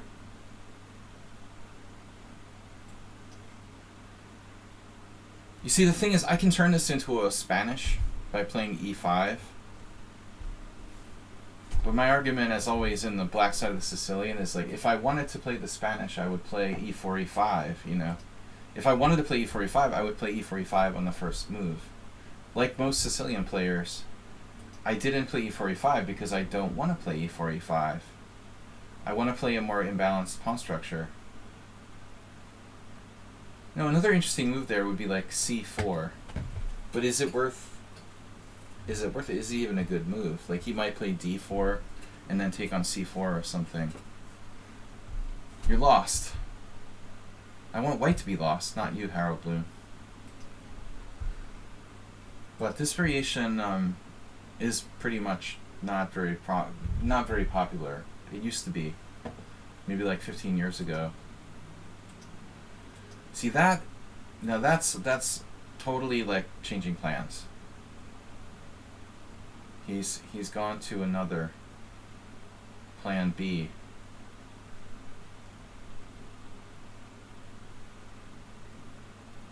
Now it's basically like a weird English.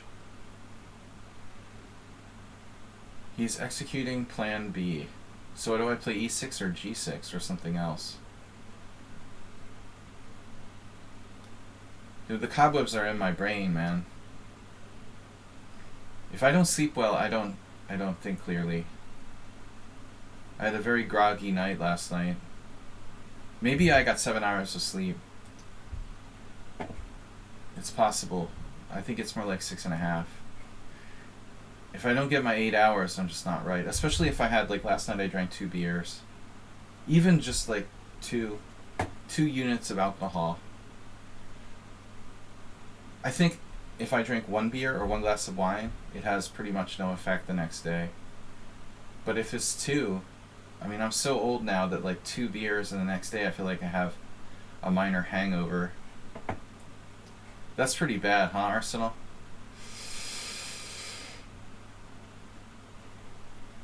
To be affected by 2 beers.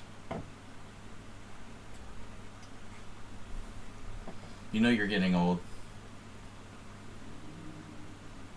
Arsenal's on his own here.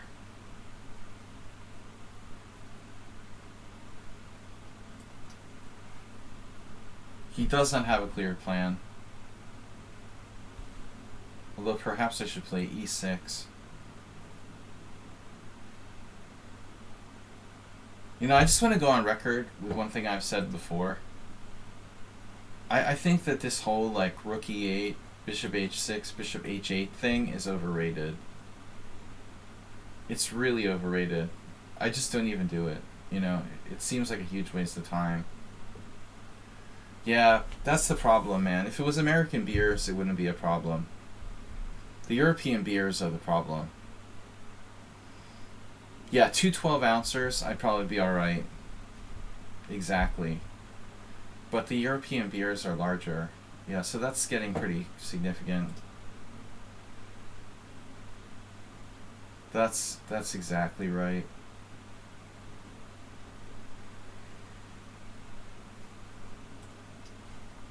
Is this a good move? E6? Really?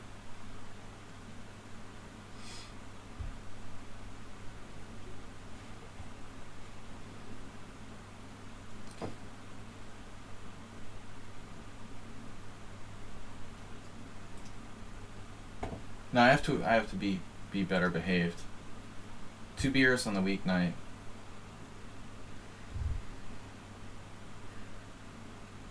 American beers are alright.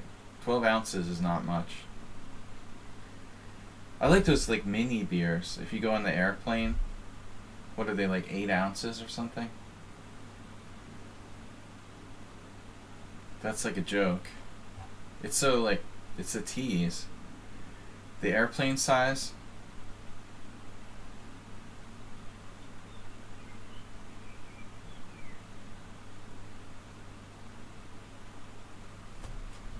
You can't even buy those.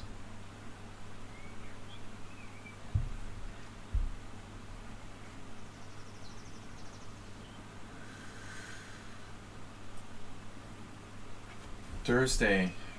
Thursday's a rough day. Now he's forced me to reconsider.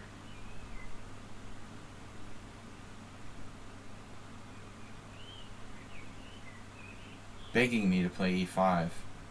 Very well. You ask and ye shall receive.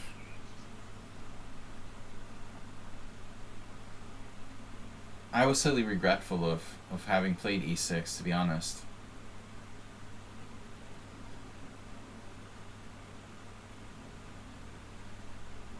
The problem with the airplane beer is like you drink it real fast and then you like want to ask for another one, but you feel like a glutton.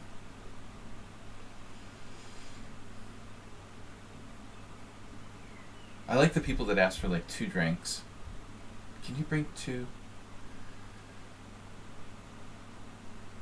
Man, I can't believe I haven't been on an airplane since 2019.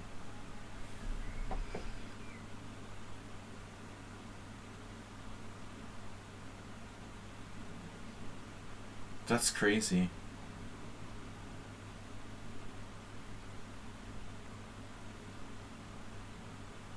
November 2019, so that's like 2.5 years only since I've flown.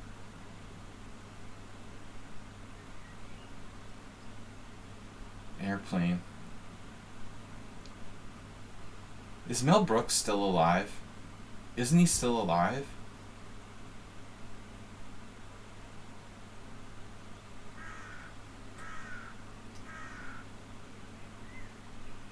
What is the guy, like 95 or something? He has to still be alive. He never died.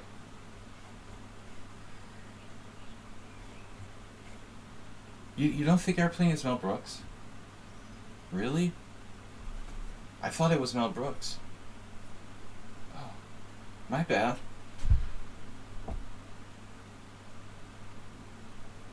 Well, that's weird. I was sure it was. Oh, Arsenal fan.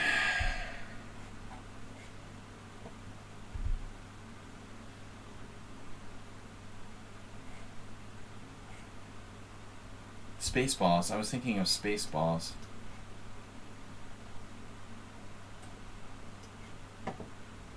Arsenal getting counterplay with b4.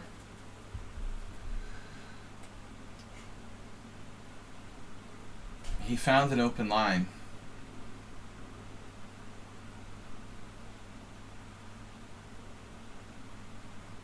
A complicated closed position.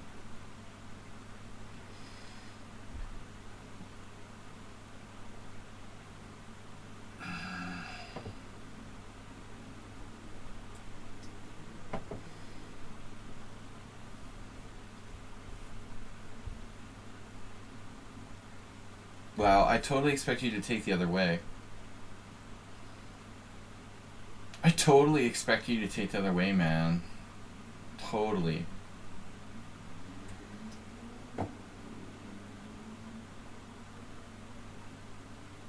Where's the beef?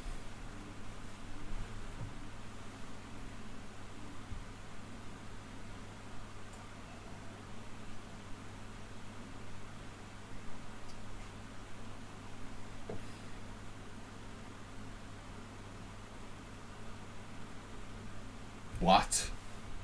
What? You're kidding me.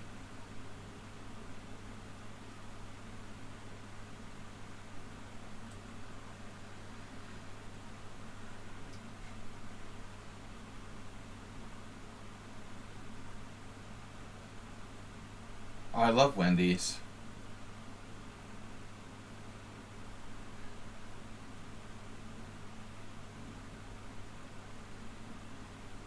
Wendy's is my favorite fast food restaurant. But I haven't been in ages. We don't have Wendy's in Europe, so. But I probably shouldn't eat Wendy's anymore, needless to say. My days of eating Wendy's are probably past me. But that was my favorite. I prefer it to like McDonald's or Burger King. Definitely they had better quality. Acerbate.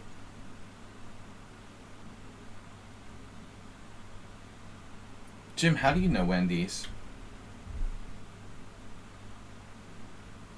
I thought Wendy's was only in the United States. They don't have like international ones, do they?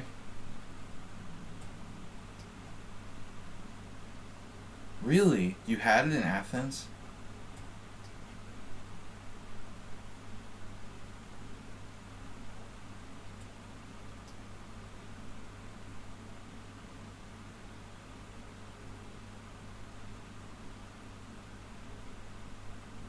I guess it's hard for them to compete with the big two.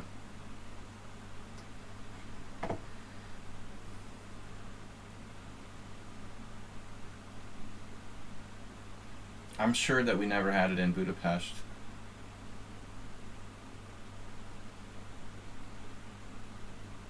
Trying to get another rook on the back rank? That's enough. That's enough rooks on the 7th rank, thanks. I'll pass on more.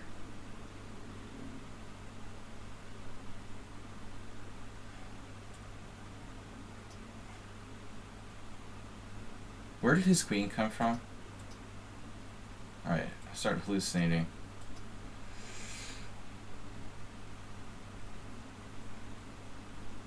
Yeah, I mean, not everyone agrees, but I think their burgers are better than McDonald's. And not just the burgers, like, I used to take my kids, they would order like chicken nuggets. They liked the chicken nuggets better, the french fries were better. They had a wide variety of choices on the menu. My kids like hated McDonald's compared to Wendy's.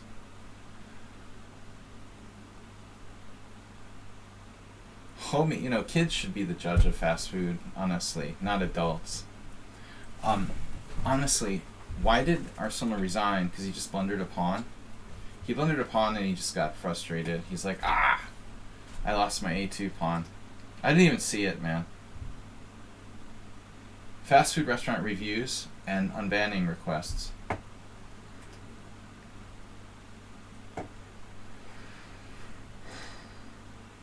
I rarely do fast food, but I went to breakfast at McDonald's a couple weeks ago. What sucks, like, I don't know if anyone here likes fast food restaurants for breakfast, but McDonald's doesn't have, like, hash browns for breakfast. People eat, like, french fries. It's gross. One day, like, a couple years ago, they just took away the hash browns at McDonald's. I was like, that's the only good thing about the breakfast at McDonald's. It's so gross to eat, like, burgers and french fries for breakfast. Alright, that's not breakfast. You gotta get the hash browns. Those little hash brown potatoes that they don't have that in Europe. The little like they're like little oil can shaped potato nuggets, or the flat ones. But Hungarians just don't know what to do with that. They're like, no, we want French fries. Rook Warrior.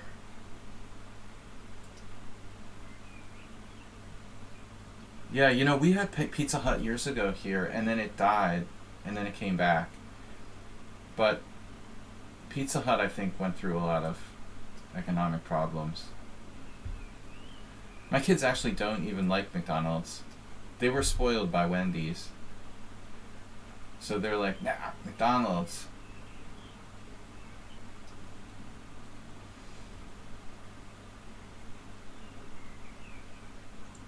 It's funny, I never knew Wendy's when I was a kid. We had McDonald's and Burger King. I liked Burger King.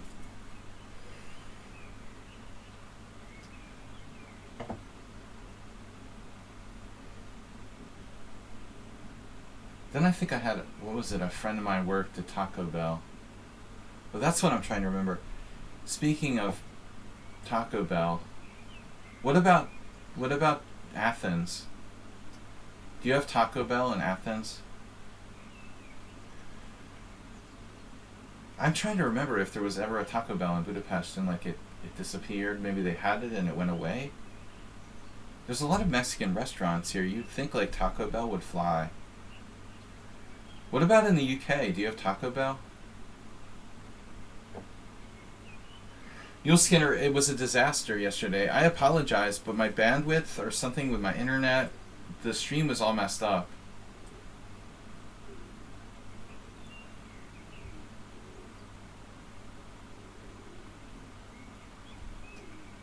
I don't know if we'll be able to recover it or not.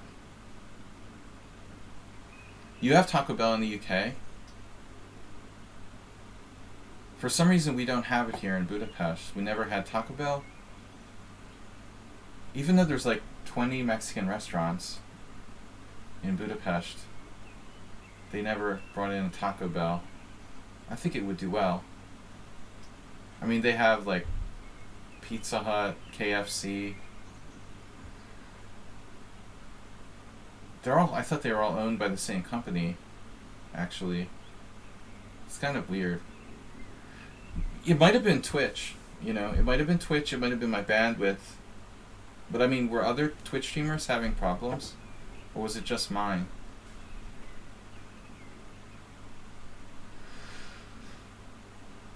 You have Taco Bell in Spain? Oh, that's sick, man. But I mean, it is Mexican food, right? Theoretically.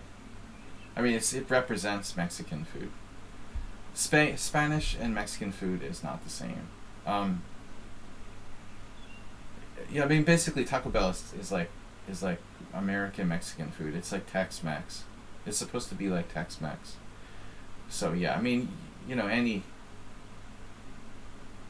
jamoneria. I love hanging out in the jamoneria and drinking beer. Mule Skinner. And eating tapas. Spain is a cool place.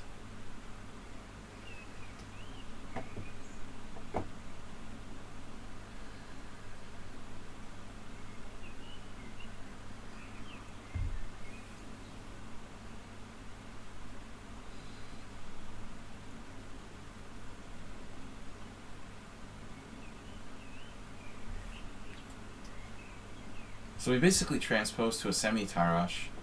White has a passive setup with bishop d2.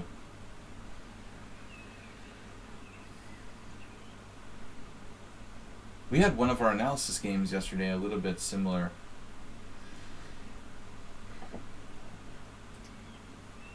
Yeah, I don't know. I'll see if I can resurrect any of the videos from yesterday.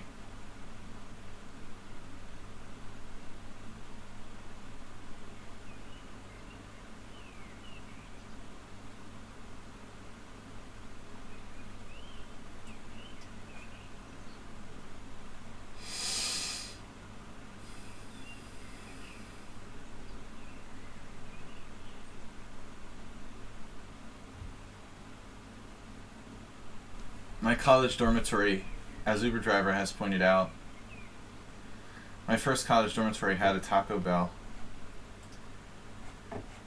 on the ground level. So I always have a weakness for that. It brings back memories. But I had a high school friend who worked at Taco Bell, and he told me, like, you never ever eat at Taco Bell. First rule of Taco Bell is we never eat at Taco Bell.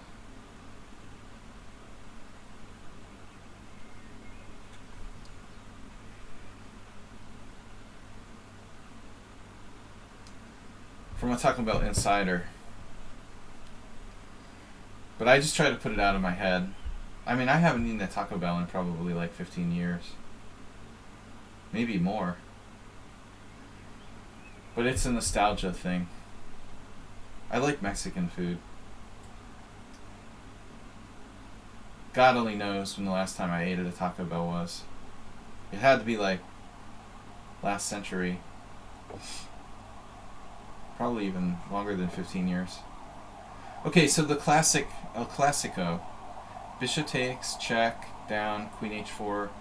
White has knight f3 though. But that shouldn't save him.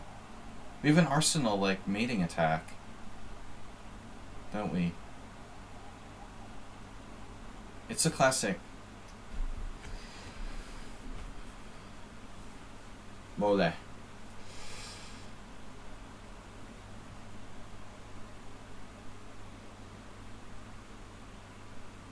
Mole is basically like salsa.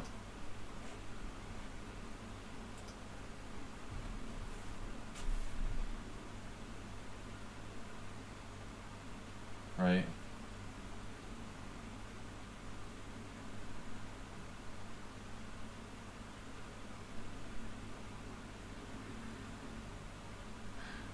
Fried mole.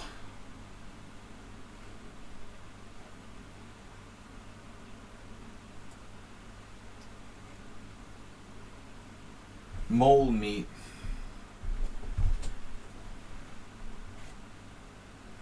Braised mole. Can you eat moles? Never heard of that.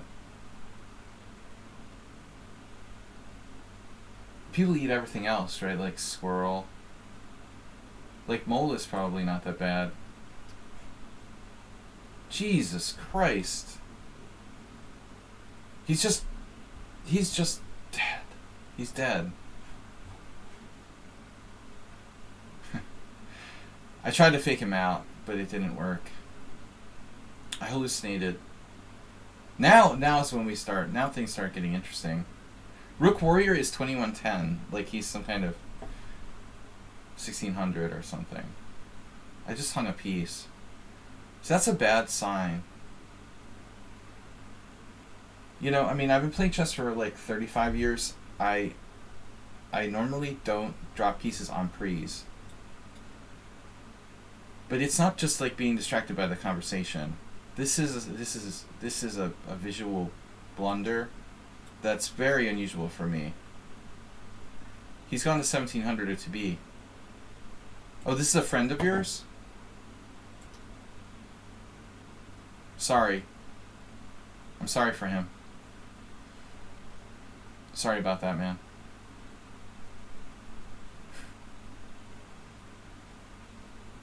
Choose your enemies.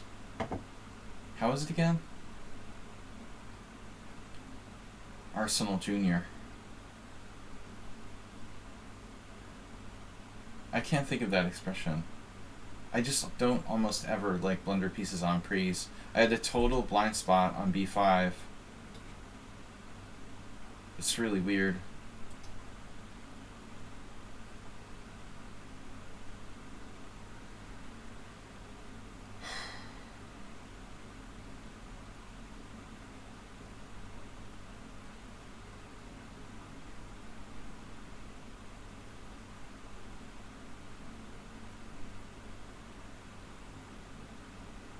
You know when you like blunder and you lose all your motivation? I'm at that point.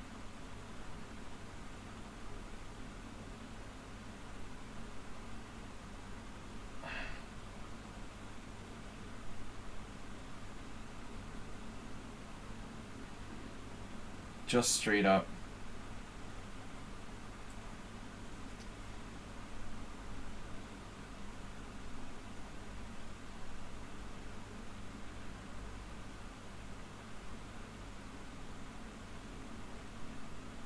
A better temperament than the old man.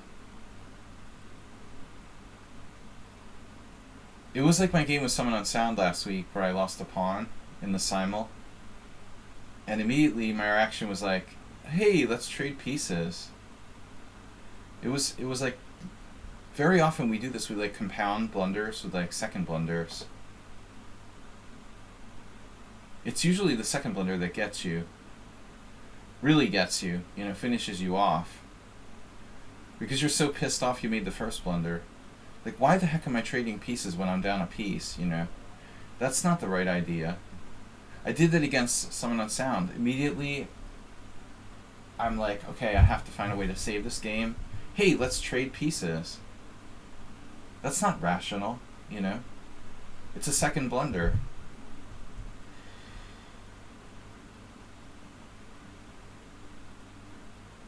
I didn't sleep well. Gotta get good sleep. Especially as you get older. You know that like old wives' tale that older people need less sleep? That's bullshit. I don't think that's true at all. They used to say that when I was a kid. Older people need less sleep. I think I need more sleep. I'm having weird hallucinations.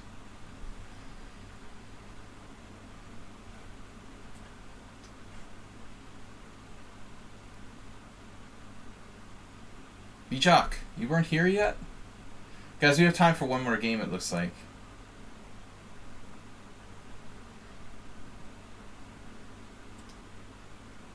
Neil Skinner's in the queue.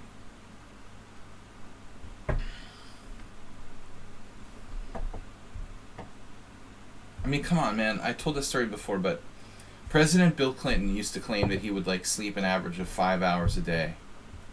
Dude, that's gotta be an outright lie. I mean, there's no way, man. Even an average person, there's no freaking way you can function on a regular basis with 5 hours of sleep. Yeah, if you have like a 3-hour nap in the afternoon or something. I'm sorry, I just don't believe that. Isn't it like, you know, Elon Musk style lying? Like, Elon Musk probably sleeps like 4 hours a day, according to Elon Musk. I don't know, man. We're close to something here. I just don't know what it is.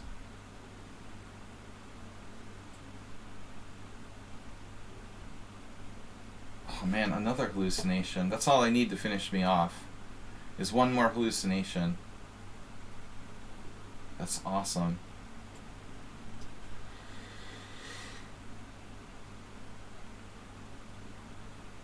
Yeah, Bijak, what? Did stream ended before my game was analyzed? Maybe. Remind me what your game was, Bijak. If you didn't do it in the beginning?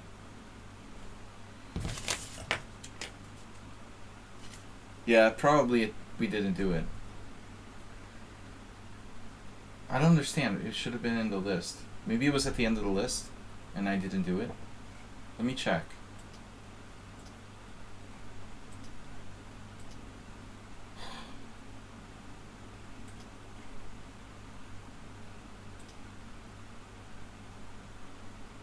What the hell is going on here? Yeah, we analyzed it, man. That was like one of the first games I analyzed. But, I thought it was in the beginning. That should have actually been okay. No, it wasn't at the end. It was at the beginning. Toward the beginning. Oh, maybe I didn't upload it. Because we had a terrible disaster with the stream. But can't you see it on like, Twitch? Because Twitch saves them. If you don't go to YouTube, but you go to Twitch, maybe they're still there on Twitch. You know, Twitch saves them for like a week or something. Can't you access them on my Twitch?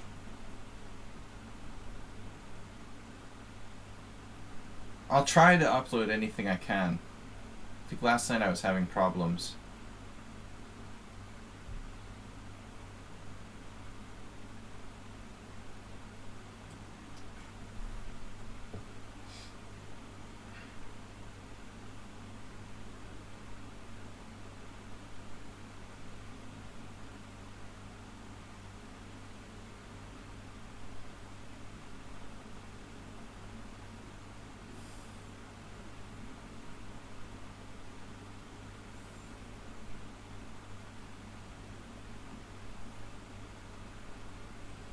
Sumaher is a big fan of Queen C2.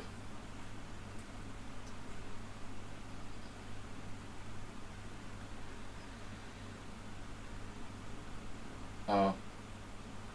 Maga. Draw? That way?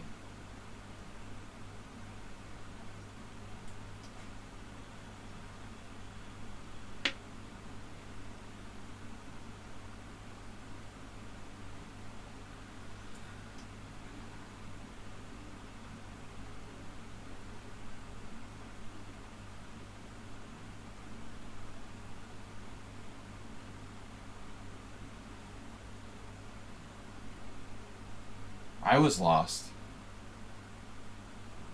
That's unbelievable. He found queen takes e4.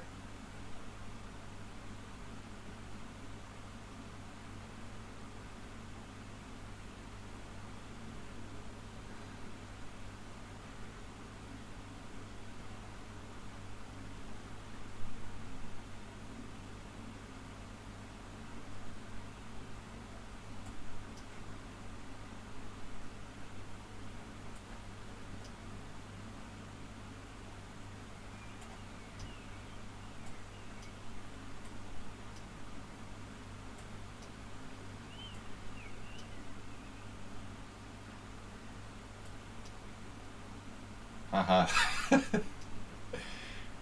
Yeah, I was lucky.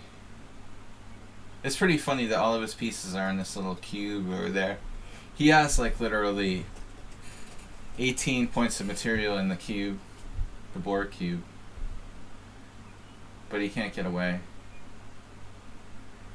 I might have been winning at some moment, but I tried to be fancy with rook d8 and I burned queen e4. I saw it like the second after I played the move. So rook d8 is a blunder. I think Arsenal's right. Like queen c2 is a mistake, but this is okay. But this rook d8 is a blunder. I can probably like sack on g3 right away. I looked at this, but I didn't. I don't have rook f6, so it's kind of complicated.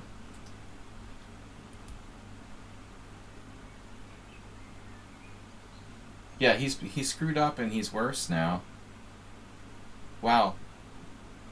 What's my best move? Yeah, rook e8, queen f5, rook f8. Yeah, well now white's like his knight's offsides and he's lucky he's not losing.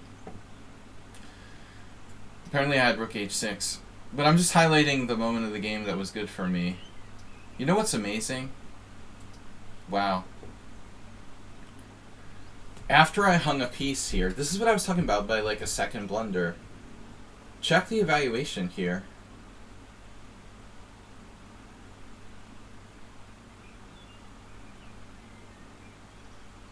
Oh no.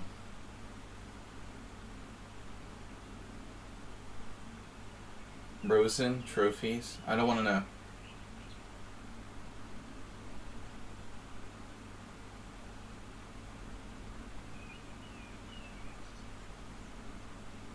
Amazingly, I'm not lost. After hanging a piece, knight e4 was actually good. This was actually good. Oh my god. I criticized myself for making a mistake. I literally found the best line. I don't believe it. So I was really saving the game. Now I could have played rook a d8. Duh. I can't believe I'm not lost after dropping a piece there. Later I was lost. Mule Skinner has 267 Sludgy trophies. And he never completed his 300 games. We're very sad about that.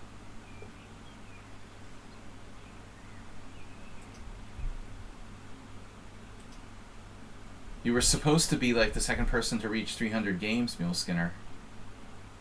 And then you started cheating on me. You're at 267 now. You only have like 30. It's like me getting to a Grandmaster rating. I was 30 some points away from 2500.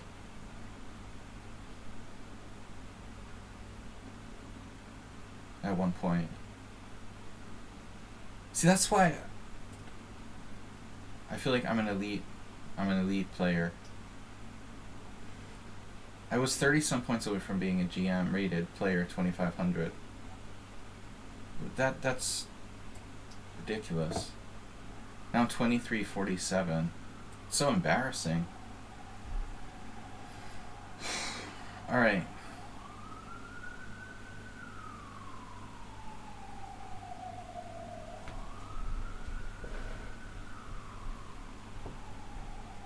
Rosen trophies.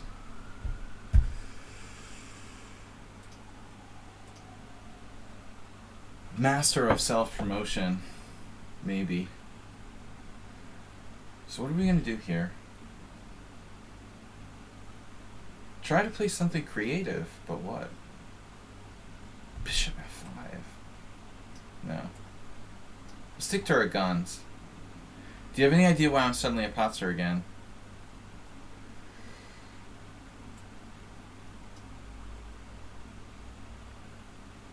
I think you need more attention. Maybe a massage.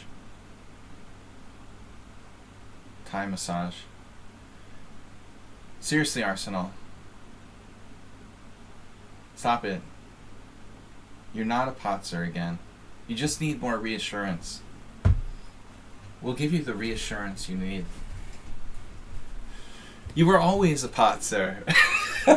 What should I say? I mean, nah. I understand confidence issues.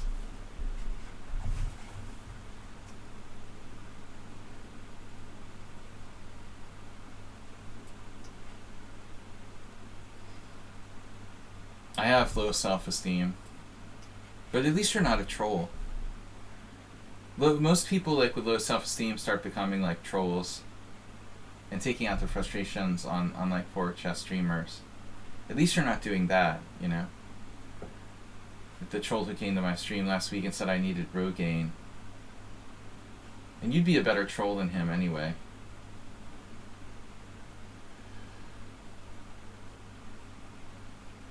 At least if you're gonna troll somebody, like come up with something like good, you know? I completely understand you, Arsenal, because I have a similar sort of issue. I lose my confidence very easily.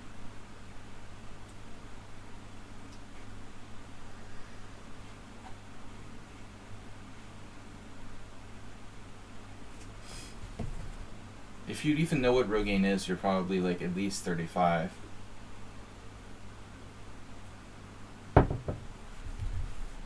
And you live in your mother's basement. If you're trolling people for not using Rogaine, or they need Rogaine, you have to be like a 35-year-old living in your mother's basement, like literally. Do they even still use that for hair loss? They probably have much more modern drugs for it now, I would assume.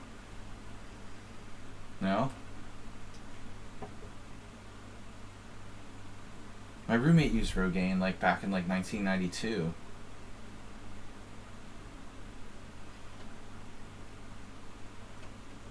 It certainly can't be like cutting edge like hair loss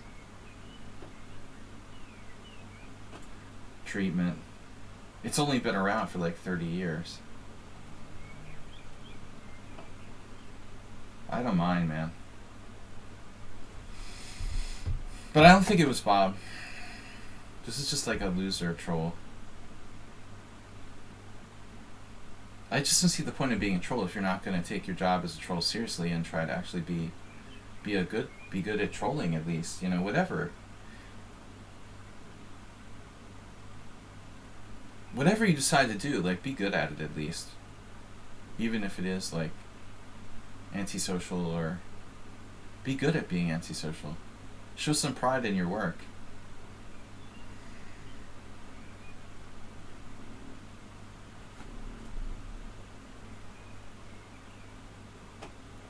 Nothing worse than a bad troll. Just bores me to death.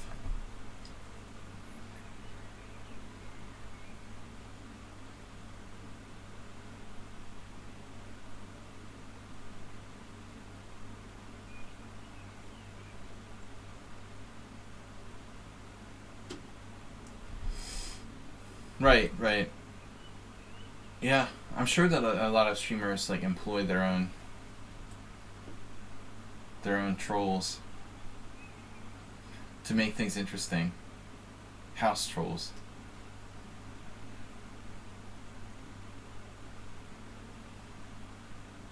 Uh-oh, get your ankle monitor out. Is Mr. Coffee here?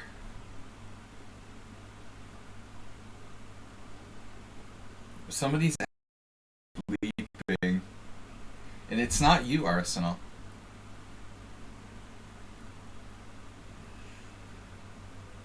Well, Is that like some guy who donates a lot of subs and stuff to his stream?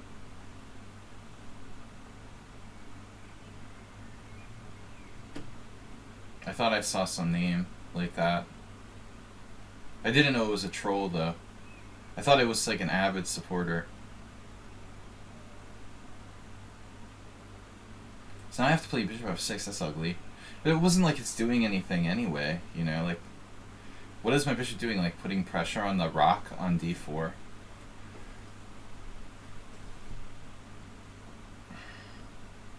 I'm used to the structure. Well, this is a Panov, so I've had other, you know, very.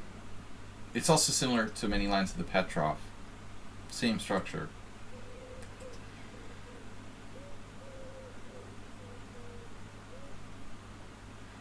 Oh, a hopeless protege.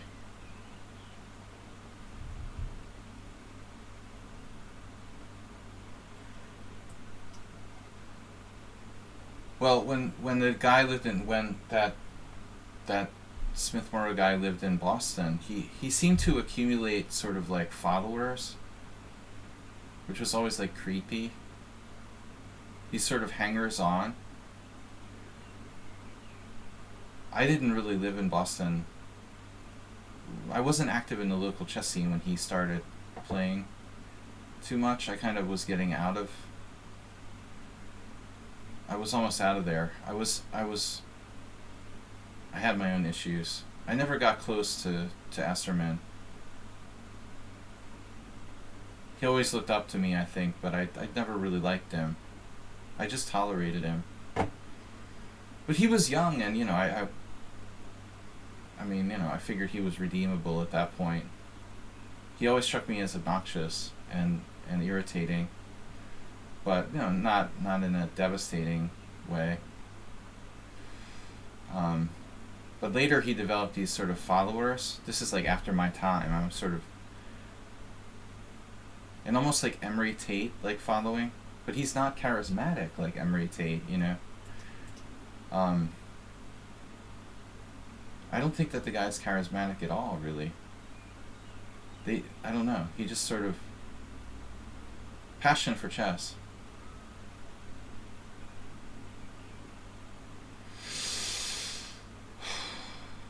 Redeeming quality. That's the word, right? The redeeming quality.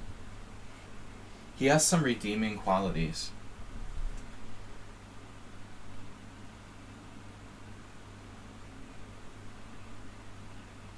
How about c4? I'm not afraid of your h4, by the way.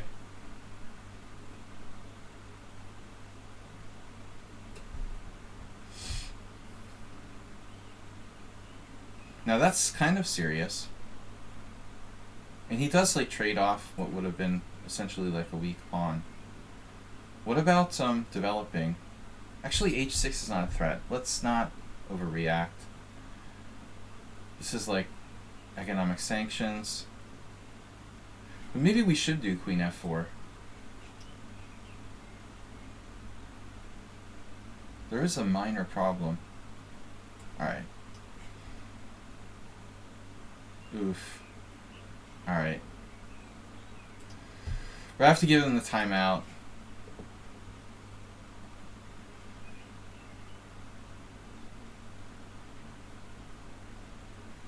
Did you start that astrobate?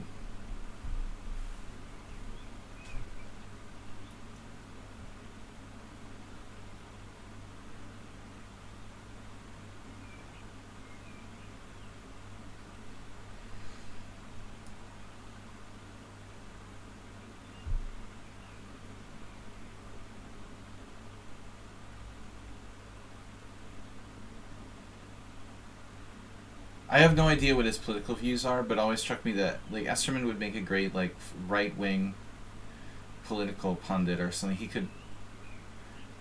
He would be perfect for that. And he lives in Florida, which is like a bonus.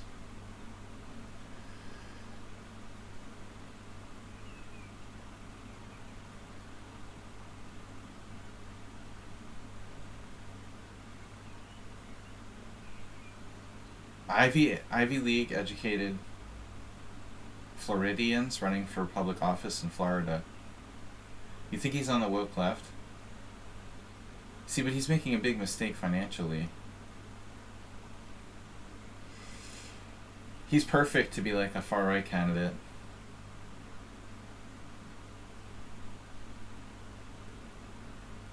I don't think he actually graduated from Harvard, though. Or if he did, I don't know, he's just insane. Maybe he did. I have no clue. It'd be really sad if he didn't, though. I mean, I went to BU and it's not a big deal. But if I went to Harvard, there's no way I'm like getting into Harvard and not graduating. You know, even after I'd like pay someone else to like take my tests for me.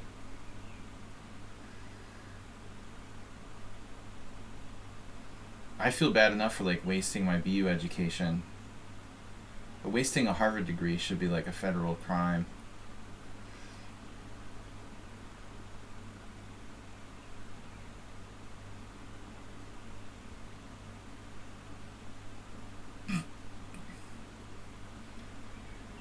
School of Hard Knocks, bro.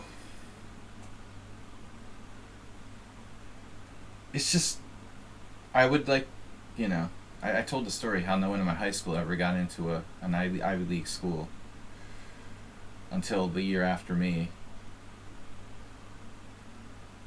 I mean, it's a big deal where I came from.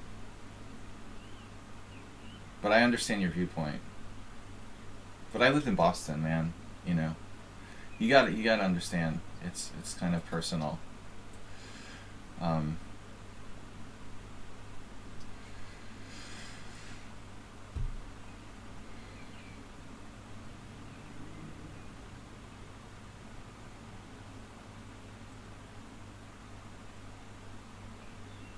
No, we made fun of the Harvard people. I mean,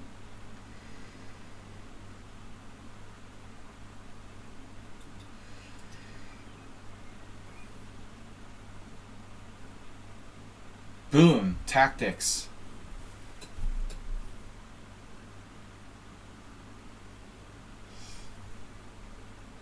What's the deal, dude? Don't I have the monster tactic here? Doesn't work? Are you serious? Are you serious, even? This has to work.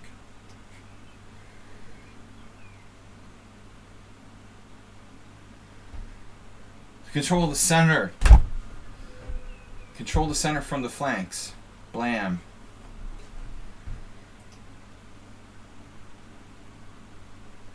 H6, my god.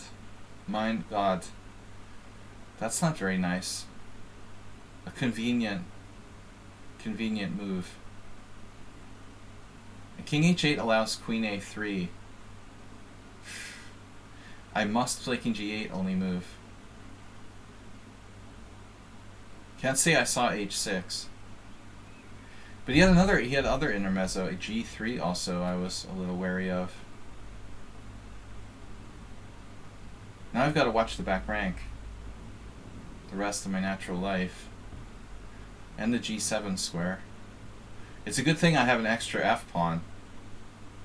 See, he's like eyeing that.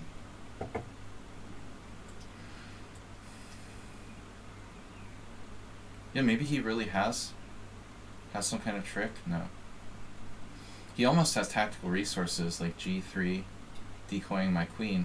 My queen has to keep everything protected. No! That better not work. That's not allowed. You're not allowed to do that. That's a bad mule skinner.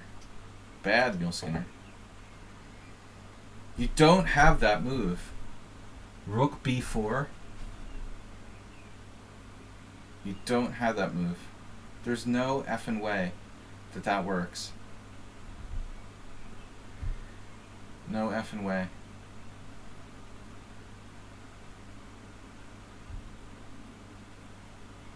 There's no effing way, man. I'm serious. I can't believe this.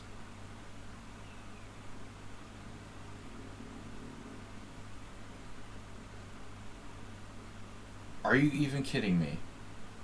Rook b4 wins?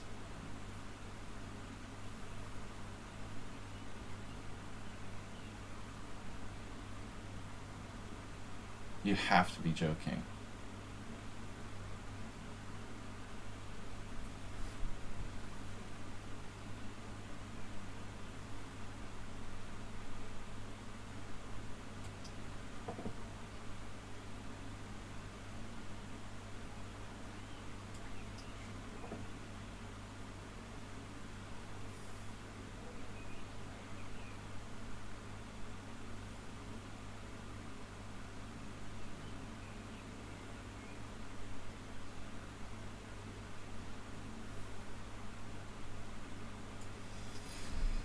I conned him into panicking.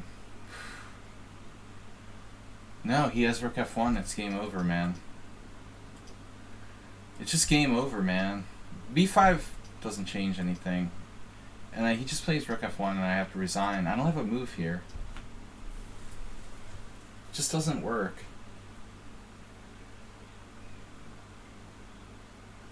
I'm just lost.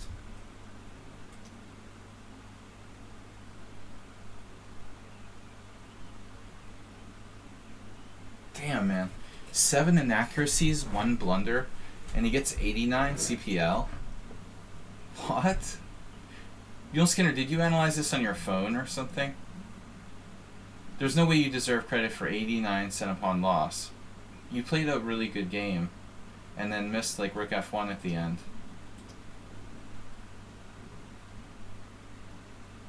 It's game over, dude.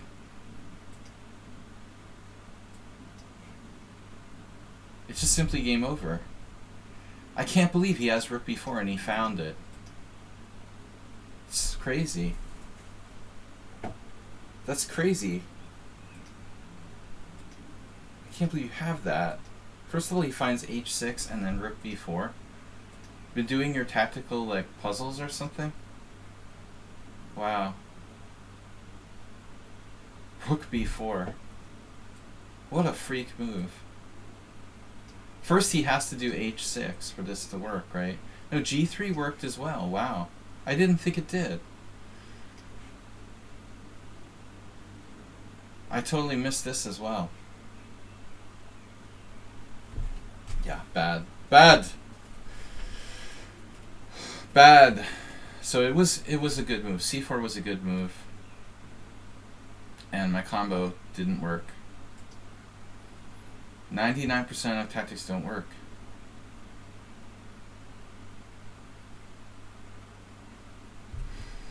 You heard it here first. So maybe the shelf queen was wrong? This is a good game. Actually, I think really well played. I don't know why the computer's giving you that massive 89 CPL because of one blunder. I mean, objectively, we just like played badly at the end.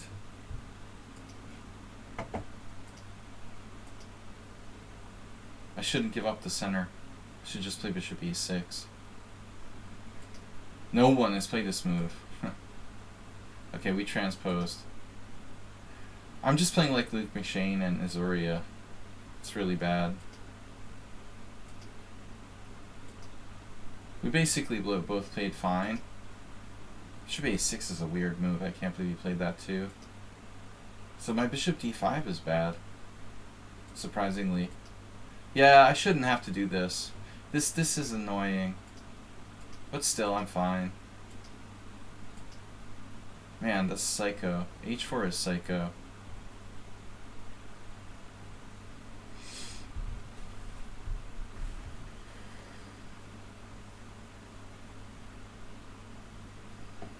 Slash e-score. What is a rose in anyway? FIDE master. Strong FIDE master. Neil Skinner's into new metrics. I'll have to check with Mr. Coffee. He's our statistic consultant. Stay safe, dude. I think a good game until my blunder, which was understandable. But I mean, honestly, I did see g3. What I failed to see was this. My final consideration was like, I have this move, queen g4, it's okay. But I failed to see this move. If I seen knight e3, I would have abandoned it. It's just a bad combination. So you played well. Good game, guy. Alright, we'll see you later. Sunday simul at 6:30 CEST. Be there or be wherever. Thanks, guys, for supporting the stream. Don't forget your ankle bracelet. We have you in home monitoring. Arsenal. So be good, guys. I'll see you Sunday.